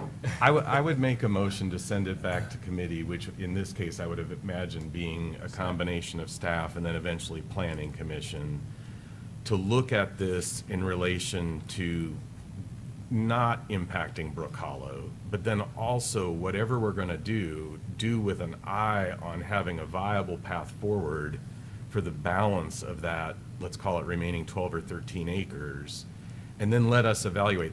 This doesn't, to me, make sense because it's in isolation, and you're gonna end up with a patchwork quilt of unrelated developments, and I don't think that is gonna be good. So that would be my motion. So I have a motion. I'll second that. I agree, and I think R3 is an appropriate request. I just think that we need to be thinking of the future as we look at it. Yeah, I just have a comment to you, Commissioner Wise. The west end of that large area that you own are single-family homes kind of moving up. I don't know if there are any other plans, but if you look at the other end of that, it is single-family. Now, they have to have long driveways off Cherokee to get up to their houses, but it's kind of started moving that way. And those homes, maybe 5 years or so, I mean, they've been built recently, so it's just a comment. Any other? I have a motion and a second. Mr. Trivett? And the motion is to send back to committee. Correct. Commissioner Brock. I am abstaining from this. I live in the neighborhood. These are my neighbors sitting in front of me, and in fact, my next-door neighbors are sitting here who spoke, and I've just chosen to do that on this particular issue. Commissioner Hunter. Yes. Commissioner Wise. Yes. Vice Mayor Murphy. Yes. Mayor Fowler. Yes. Thank all of y'all for coming and being concerned. Appreciate Thank it. you. Mhm. Commission, your next order of business is under Other Business, item 7.1. This is to consider approval of the cooperative agreement between the City of Johnson City, Tennessee Department of Health for monetary support for the Washington County Health Department. Commissioners, this is a request that the city has funded over a number of years for $70,000. And again, it has been budgeted every year with the purpose of providing public health in terms of the operating expenses of the health department. Move approval. I have a motion. Second. I have a second. Any further discussion? I have a question. Go. To Mrs. Ball. You know, when we went through COVID, we did not have a health officer. In fact, Mr. Ryder stepped up and did a lot of that. Do we have any opportunities to actually have the health department help us on issues that, you know, we deal with on an ongoing basis with not only employees, but with the public? I'm happy to work with them and to Okay. try to see what could be available to us. Okay. Just thinking of that. Thank you. Any other comment? Did I have a second? I had a motion. John did. Yes. John, second, I have a motion and a second. Mr. Trivett? Commissioner Brock? Yes. Commissioner Hunter? Yes. Commissioner Wise? Yes. Vice Mayor Murphy? Yes. Mayor Fowler? Yes. Item 7.2 is to consider approval of a youth football program between the Johnson City School System and the Johnson City Parks and Recreation Commission. This is an item that you had considered and heard before, and you moved to this meeting. Staff has provided a recommendation that this item be considered, given that it includes a monetary request as well as programmatic standing up of a program. We would ask, given that our Parks and Rec director is retiring the end of this month, that this item be considered for approval as part of the FY24 budget. I think the staff believes it's a very valuable program to our community and support it fully. It's the timing of the program and the staffing needed to make it successful on the city's end in order to make sure that the students get what they need. With this request, we would propose that the program would start in the fall of 2024. So the budget you're talking about is the one that starts in 4 months? Yes. I think the reason this came to us at this time was a timing issue, that if we were to do it in this, for fall of '23, the equipment had to be ordered now, correct? Okay. And Ms. Ball, I really appreciate the staff concern about this. I think, for me personally, I know this program is going to be so valuable to our young students, particularly at at Mountain View and Northside. And those are the kids who are not doing anything right now in elementary school. And this will be particularly for young boys, although you will take girls, right? Absolutely. Okay. That waiting a whole year for them just to get in the budget process is something that really bothers me. It is a legitimate concern about, can we be ready for it? And I talked to Mr. Turner. I've also talked to the superintendent, Mr. Barnett, and I think I asked him what he thought about it, and he said, when can you get it started? Because of just, particularly those schools that have more challenges for academic performance, and these young kids aren't engaged in a lot. And one of the comments that he made is that when these young elementary school kids get to Indian Trail or Liberty Bell, very few move on to after-school programs or athletics in those schools because they haven't done anything in the elementary. So, I've been on this commission for a long, long time, and 5 years ago, we adopted the Go All Out, and I guess my challenge is if we can stand this, if we could go ahead and purchase the equipment now, so we could be ready, and if, Coach Carter, if your group can help stand this thing up until July 1st, can we be ready? Is there any way we could be ready to help get this program to the kids? Yes, absolutely. That was the plan anyhow. We have a coach staff of 12 coaches, and I have 120 or 30 players. And we think this is a valuable program that the players need a lot of community service, and our coaching staff needs to give back to that also. So I know it's going to take a while, and I know as far as the equipment and stuff, probably nobody has more experience to ordering the equipment than our coaching staff. So that's what we do and have done it for over 20 years. So, have the people, know the vendors, know how to do that stuff. But I will be helping anyway to help these children, because I could think of probably 400 children that could be affected in 1 year. In 5 years, it could be 2,000 children being affected in a positive way. And I know for a fact that all those people will not play football at Science Hill High School, but the impact it can make at an early age and changing the lives it could make would be great. So I think it would be a great program, and I'll be able to I'll stand and help it and get it started and hopefully continue with it for my whole career. I think I would offer, I guess, a comment. I value our staff's counsel, and so when they offer us feedback, I want to heed it. Several months ago, this commission was asked to support a retirement incentive, and we knew that we were setting up a rebuilding year when we did that. And I think right now, I understand, I think every one of us would agree with being supportive of this. There's not a person up here who's not supportive of it. It's not a question of no, it's a question of not now, in my view, and I'll explain why. We announced that we start a rec league football program tonight by appropriating money. Phones are gonna start ringing tomorrow. Who's gonna answer those calls, and what will the answers be? I would never go to market with something I didn't already have planned.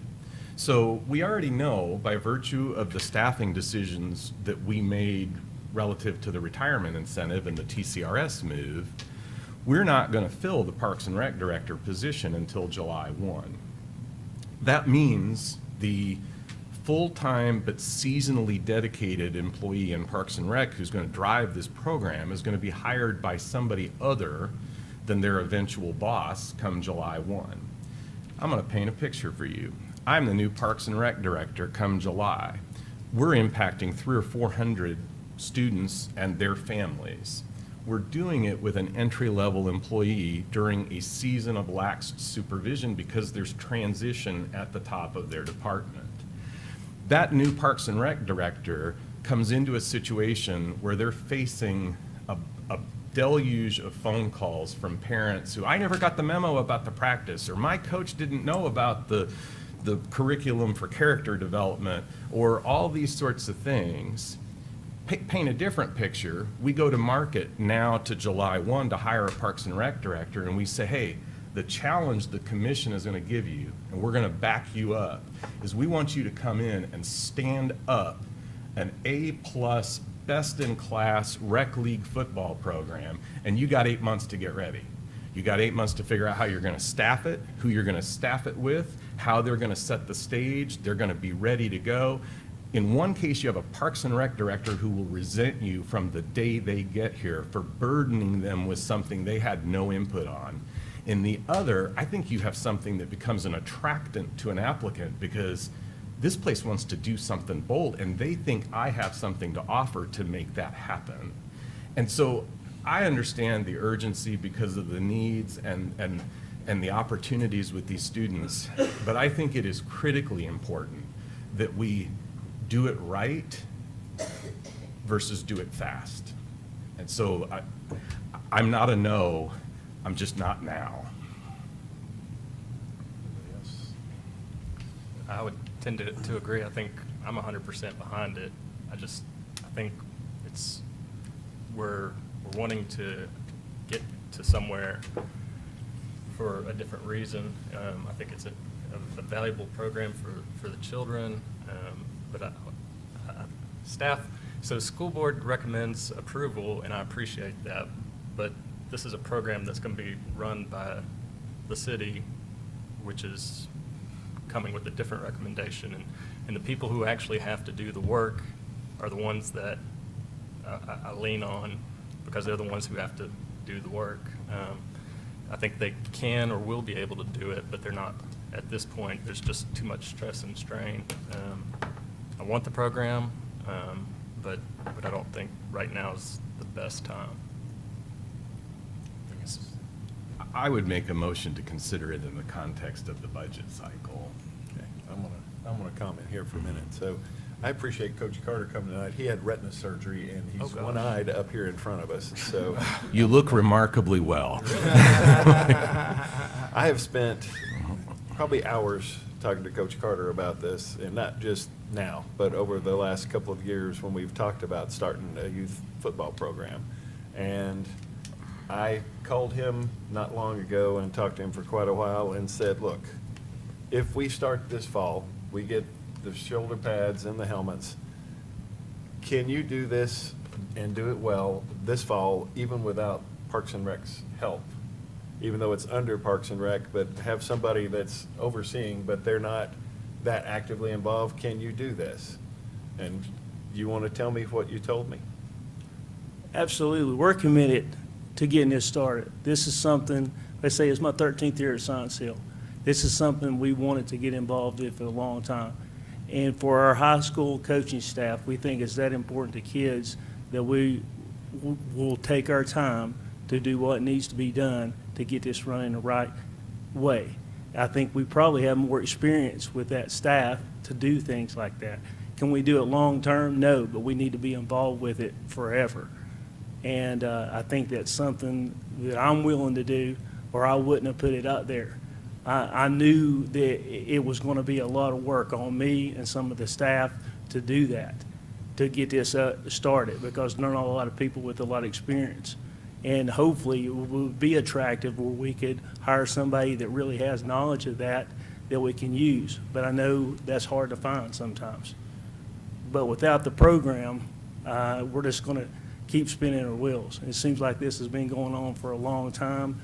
And I know some people have just heard about it, but this has been talking to the community for a long time for us to get something started. We know that there'll be, things will come up that we have to change and make adjustments with. I know that. I want to be involved in that. And I think it's a need, and I think the community, once we see what it's going to do for a community, we say, why did we not do that 10, 15 years ago? Because I think it can do a lot for a community.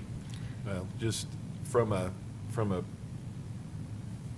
elementary school football player, it made a huge difference with me playing boys club elementary school football when I was growing up. And some of the kids I played with had no opportunity except for that. And they learned leadership, they learned being on time, punished if you're not, things that you don't get in other things. And the leadership qualities, the teammates, the people that you play football with are lifelong friends. And I think we've been missing that in our elementary schools here for a long time. And I think the sooner we can get it started, the better. So I'm going to be in favor of going ahead and coming up with it. If we order shoulder pads and helmets and we can't get it going by this fall, we'll have them for next year ready to go, and we'll hire somebody and we'll get it going.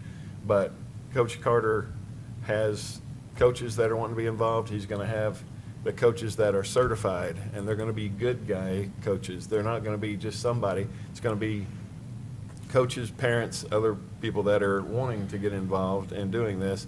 And he's done his homework already on contacting the parents, contacting the kids, finding out who's interested in doing this. He's not reinventing the wheel. He's been inventing the wheel for the last 15 years that he's been here. So I take him at his word that he's going to do it and do it right. And I kind of ready to go ahead and say yes. And I think we're all supportive of the program. It's a timing question. I understand. So I made a motion, Right.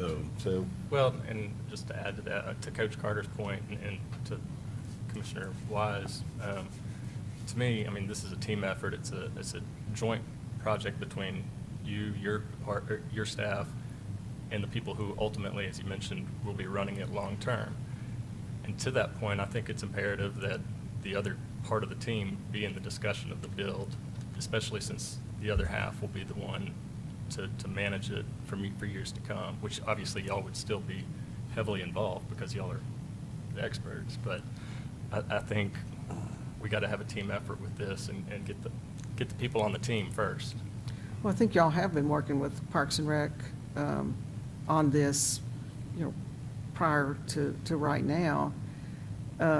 Coach Carter, can you comment on the planning that's been done and to stand a program up like this? I mean, you'd have to have policies and procedures and a lot of things like that.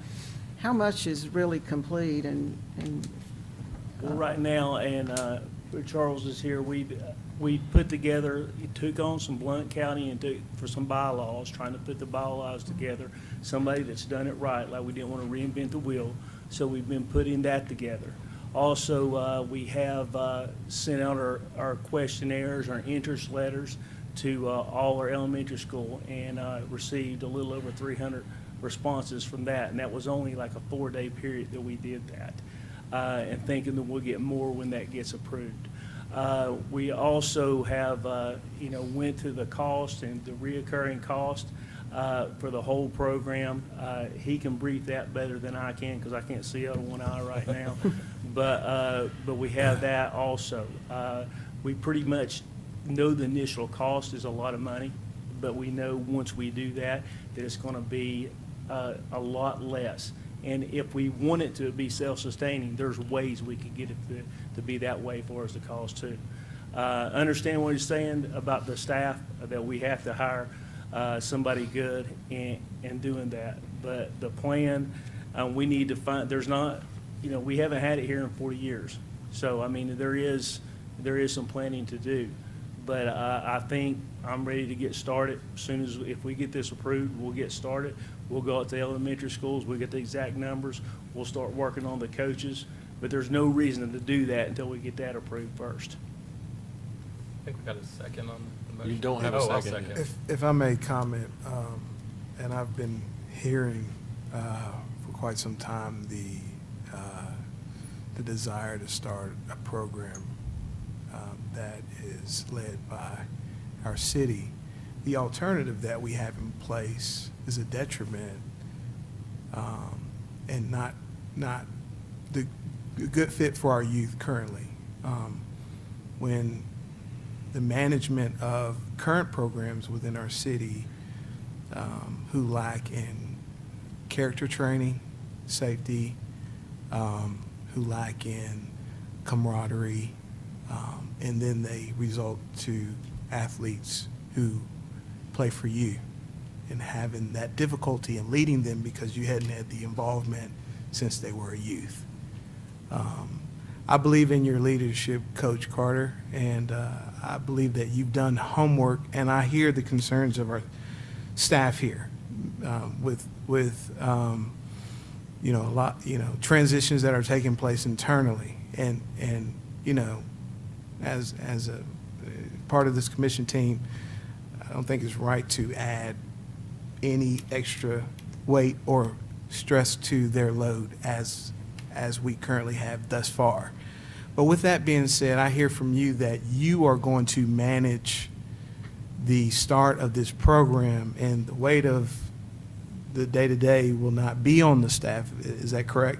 Well, sir, the I reason know you say you will help, but the reason we wanted to do this with conjunction with the school system is we wanted to be involved with the Parks and Rec, that it would be a partnership, that we work together to do it with the school system, Right. with our coaching staff, and doing the football stuff, doing the training with the coaches, doing the training with camps with the kids. Right. I mean, that was the plan. It was never a plan to just say Parks and Rec, here's that, we need a youth program. We want it in conjunction with the school system and the city. So all the time it seems like we have the city stuff and we have the school stuff, and we're all Johnson City, and we're all together. And we thought this is a perfect time to put that together and let our coaches work with our Parks and Rec and that program, just to be a part of our system that can build all the way up to elementary, to our 2 middle schools, and all the way up to our high school programs. So that was the vision that we wanted to do. So And- to that end, over the next 6 months, whose phone number are we giving out? Yeah, I think it's mine, so that's who's Okay. all, that's who everybody's That was my got. Okay, question. that- I mean, Are you know, you gonna that- carry the if the that's heavy the weight? case, I think part of my concern is this is going to probably be an entry-level position, and entry-level positions tend to make colossal mistakes. That's why they're entry-level positions, and so they need a lot of support and mentoring and coaching. And between now and July 1, we're going to have a shortage of that in that department. And so my concern isn't your ability, and it isn't the long-term viability. My concern is February 16 to about September 1st. Yes, sir. Long enough for the new director to figure out how to get to Indian Trail and Yes, that sir. kind of stuff. And we do, and just so, and with our youth program now that we have here, and nothing's bad said about that. We have some people that have put their heart and soul into our youth program for a long time, or we wouldn't have had anything, because without any support. But I will be contacting those, and I'm in contact with them too, to help us get it going too, along with our staff and the people that are already involved in our youth program right now. But this is something that we want to expand to make better. And, but I will have those people and be going to them for their input and helping me with that also.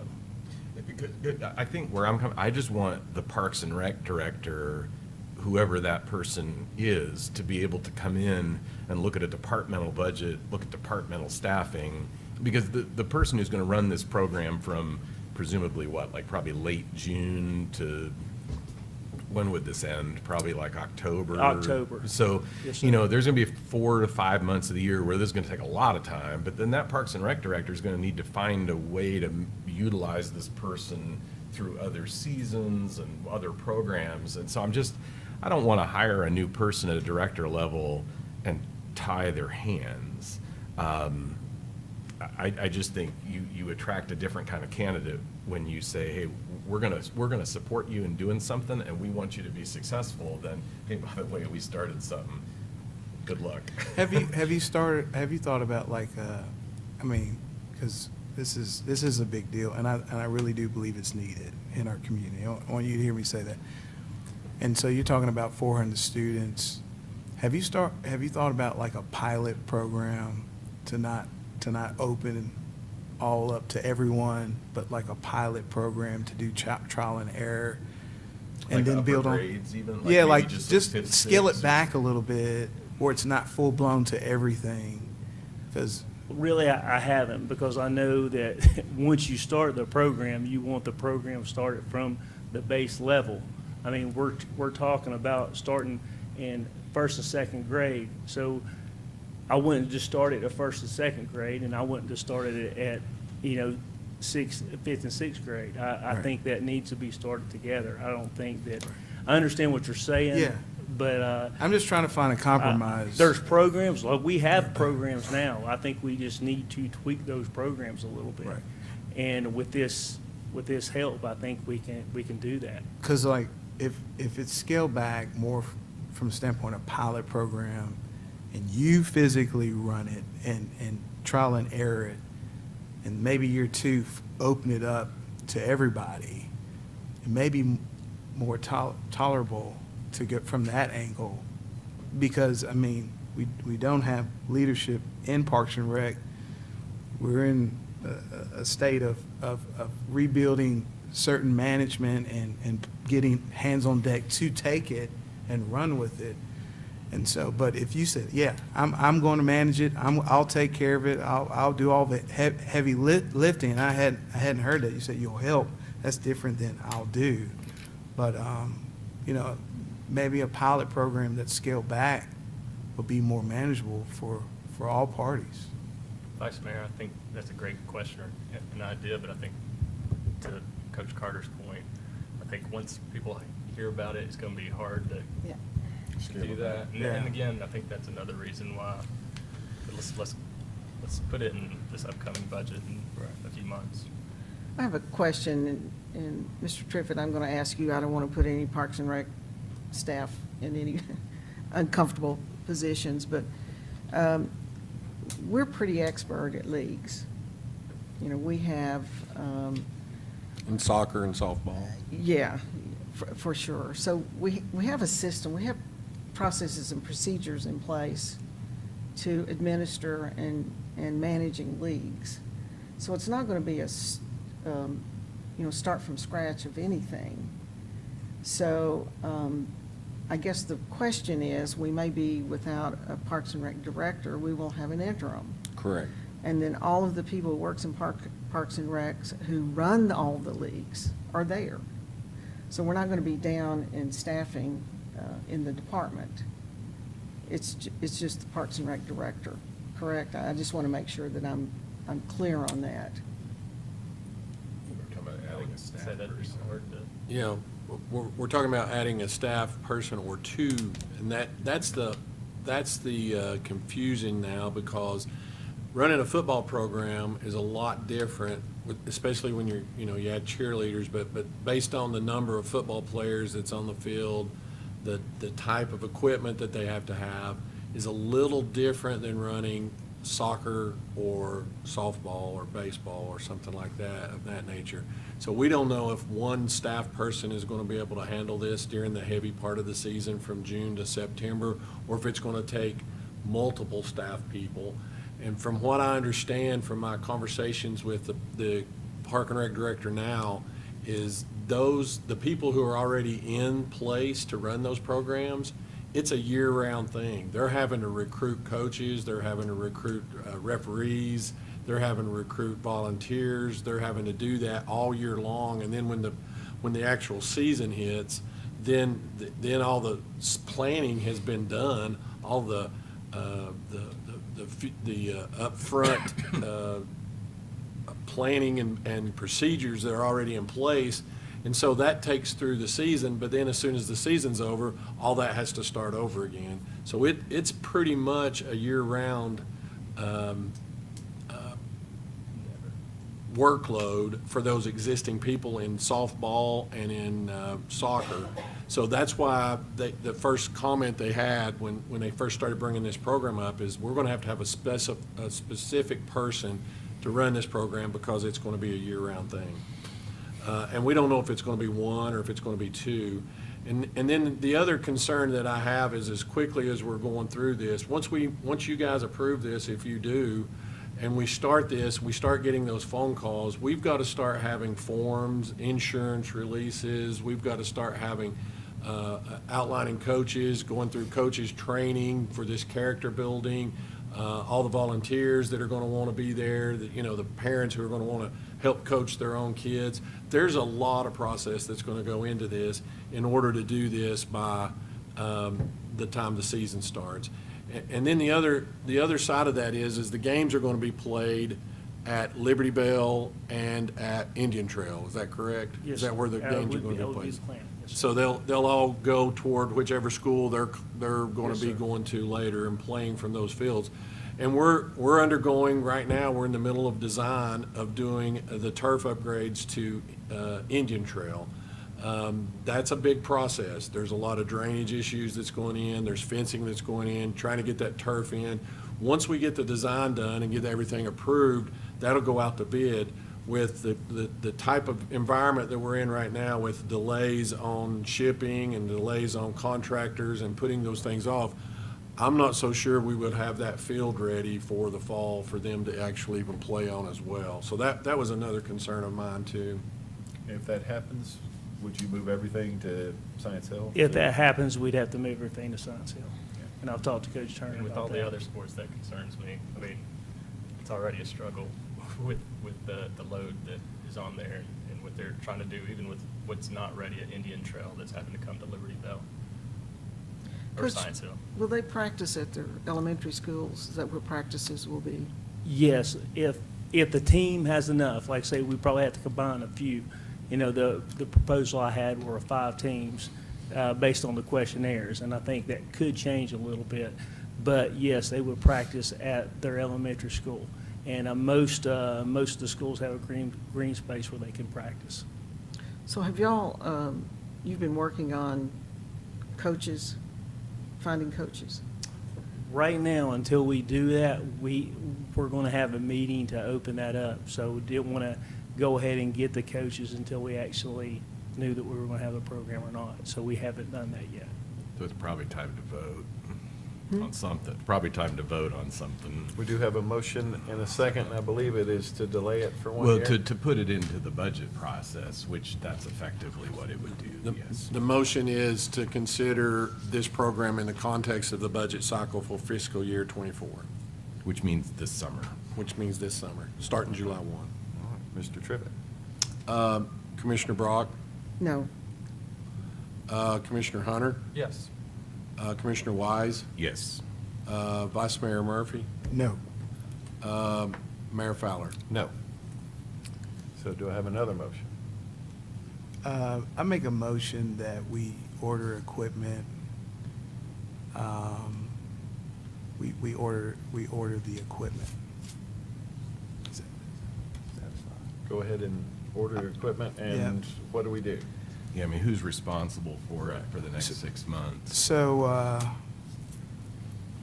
I make a motion that we order the equipment and Coach Carter and Science Hill be responsible for a pilot program in the fall. In the pilot program, is that the plan that they have to get it started this year, or is it a different program than they have?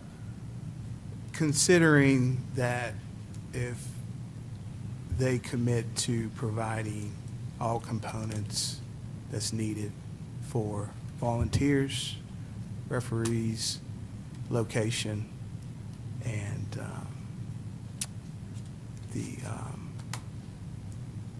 the schedule and timing, which is this fall.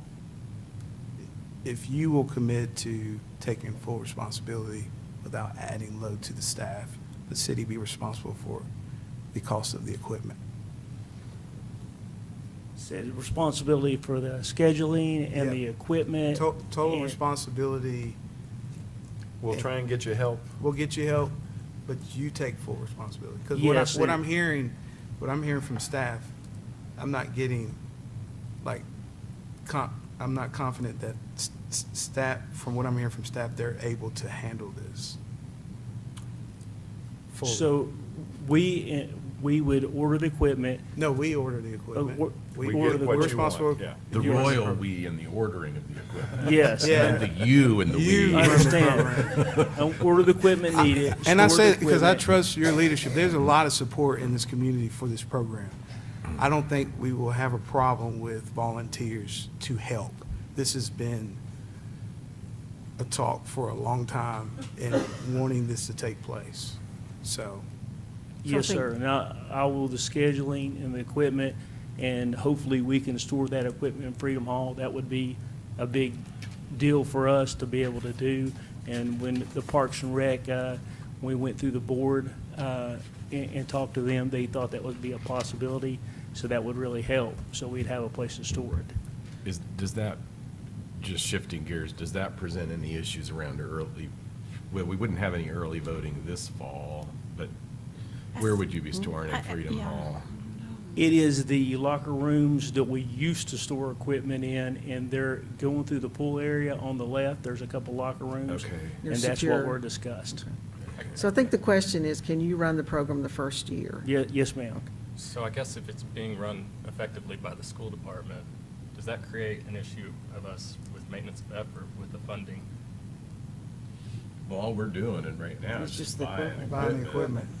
Okay. How does maintenance of effort affect a seemingly one-off?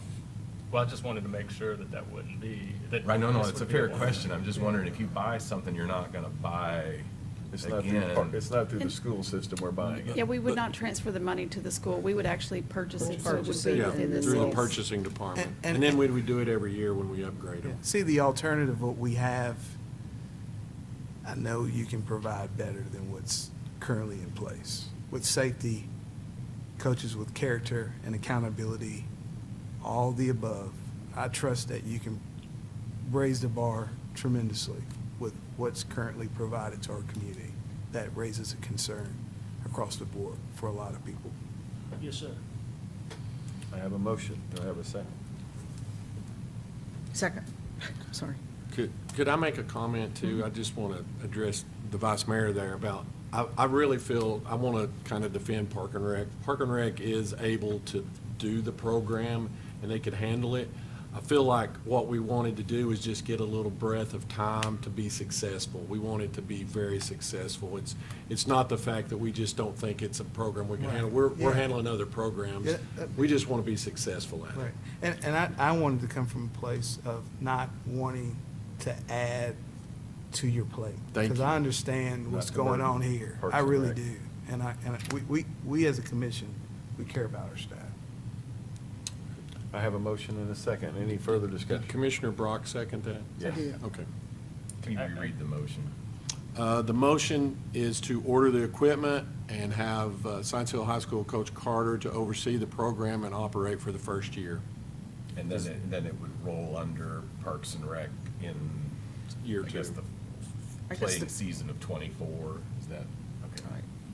The only question I have is, should we provide any other resources if you need an assistant or something like that to, put the feet on the ground? No, we'll also have, well, I do have people to Park and Recs helping also, the couple that were there, right? I'm overseeing it, but we're saying that, or do I need to provide everybody? It's going to be through Parks and Rec, but Through you're going Parks to be and the Rec, one, yeah. you're going to be the director of No, the that's football. not the, that's not the motion I heard. I mean, it's either on Parks and Rec's plate or it's not. Take it and run. I was getting ready to vote for it. It just needs to be clear Okay. whose That's plate what I was it's on. asking. All Well, right. he's gonna have some contact. I mean, you're gonna have to have fields and things like that as Yeah, well. and you know. coordinate with Parks and Rec for Right. mowing schoolyards and doing they're- some of those things. Yeah, I'm sure, I mean, You don't mow turf. No, it's the school practice Oh, fields. is what I was Yeah, talking yeah. about. I mean, city's not hard to work I with. I think it'll be like the same relationship that Park and Rec have with the high school, the football stadium. I mean, there's a working relationship there, but Coach Carter runs that He program. runs the program. Okay. Sure. All right, anything else? Mr. Trivett? Commissioner Brock? Yes. Commissioner Hunter? But no, I mean, even with this motion, we still have a lot of questions that we're trying to get answered. I feel like we don't have the clarity yet. I think it'd be more prudent to wait, hire a director who has experience to complement yours, 100% behind the program. I just think the urgency of 12 months starting the program, it's overridden by the fact that we could do this together and, more thought out, because I think there is a lot more that we probably haven't even considered. Parks and Rec doesn't make the decision about Freedom Hall. The director of Freedom Hall does. So, I mean, there's a lot of assumptions at this point in time that we're working off of to get a program up and running, that if we give it another 12 months, we can iron all these things out and do it well. Commissioner Wise? I really would like to have voted for it, but I would echo what Commissioner Hunter said, and I guess would vote no. Vice Mayor Murphy? And I want to reiterate, I know the alternative that exists. And the alternative is a detriment to our community. And I'm not calling any names out, but I know it's out there. And I have full faith that you can provide something better. I was able to hear your presentation outside the meeting, to hear you out on several meetings, and I was pleased with what you provided. And I think if other commissioners had the opportunity to look at your presentation and see what you have in place and the work you've done, they may feel better about it. But you've got something way better than what the community has to what they have now. And I think that's important. I think waiting a year would, yes, we can provide something better. To Commissioner Hunter's point, yes, we can do something better together, but waiting a year, how many more kids are going to get hurt? How many more kids are going to be taught by people that really don't need to be coaching? and they're just having to do it because they love the game. And so, I'm going to vote yes, because I believe in your leadership, and I believe in what you've got put in place so far. I believe in two, just for the record. I have one final comment, and Vice Mayor, to your point, I spoke with someone today who deals a lot with trauma-informed care. Yeah. And a lot of the young kids that we're going to be dealing with certainly have challenges, and their home lives can be different. And her comment was the best thing and the strongest thing in these children's lives is a strong coach, a motivator. And that's why when we first talked about this, the importance of having the right coaches and the right people and the right training that they have to do that can influence the lives of these young people that might get them on the right road now.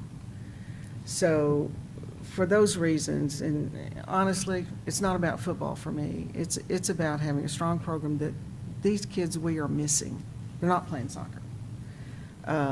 But they will be attracted to football because they see it, they know it, they have the helmets, they have all the other stuff that is very appealing to them.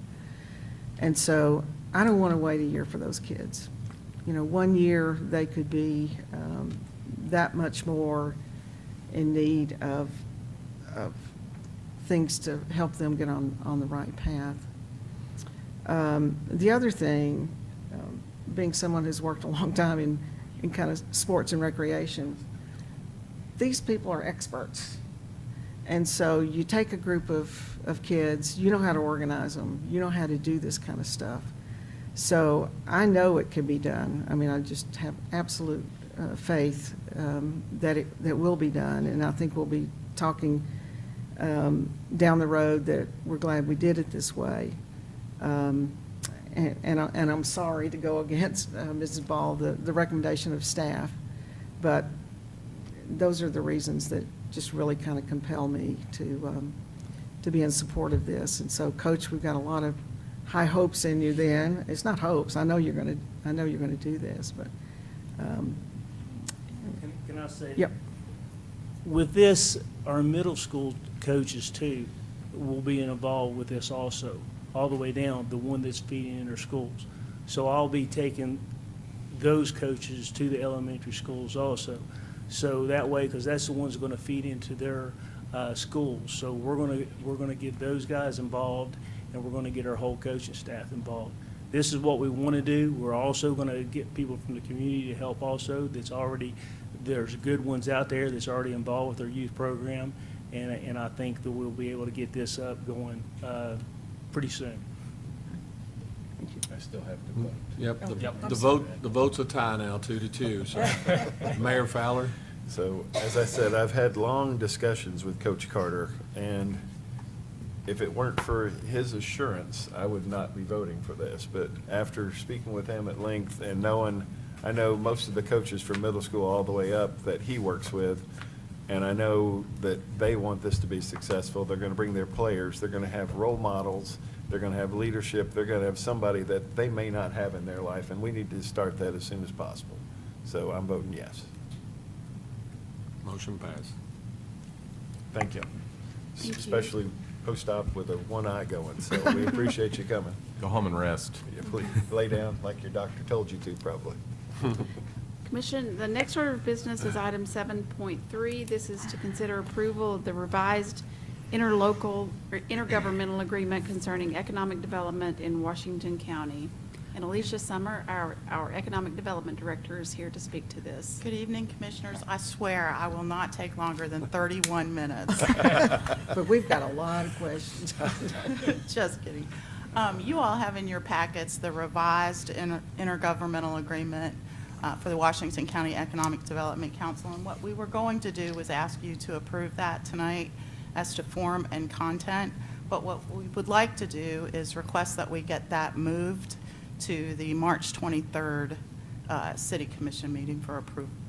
And the reason behind that is that the Economic Development Council will be meeting on March the 10th, and we'll have those contribution amounts finalized at that time.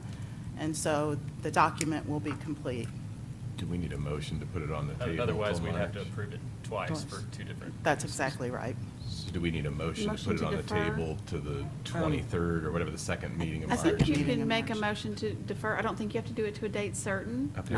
Just in case something happens, I would say. I would make that So motion. we have a to motion to defer. Second. defer, and I have a second. Any other discussion? Mr. Trivett? Commissioner Brock? Yes. Commissioner Hunter? Yes. Commissioner Wise? Yes. Vice Mayor Murphy? Yes. Mayor Fowler? Yes. See how quickly we can vote when we mean to.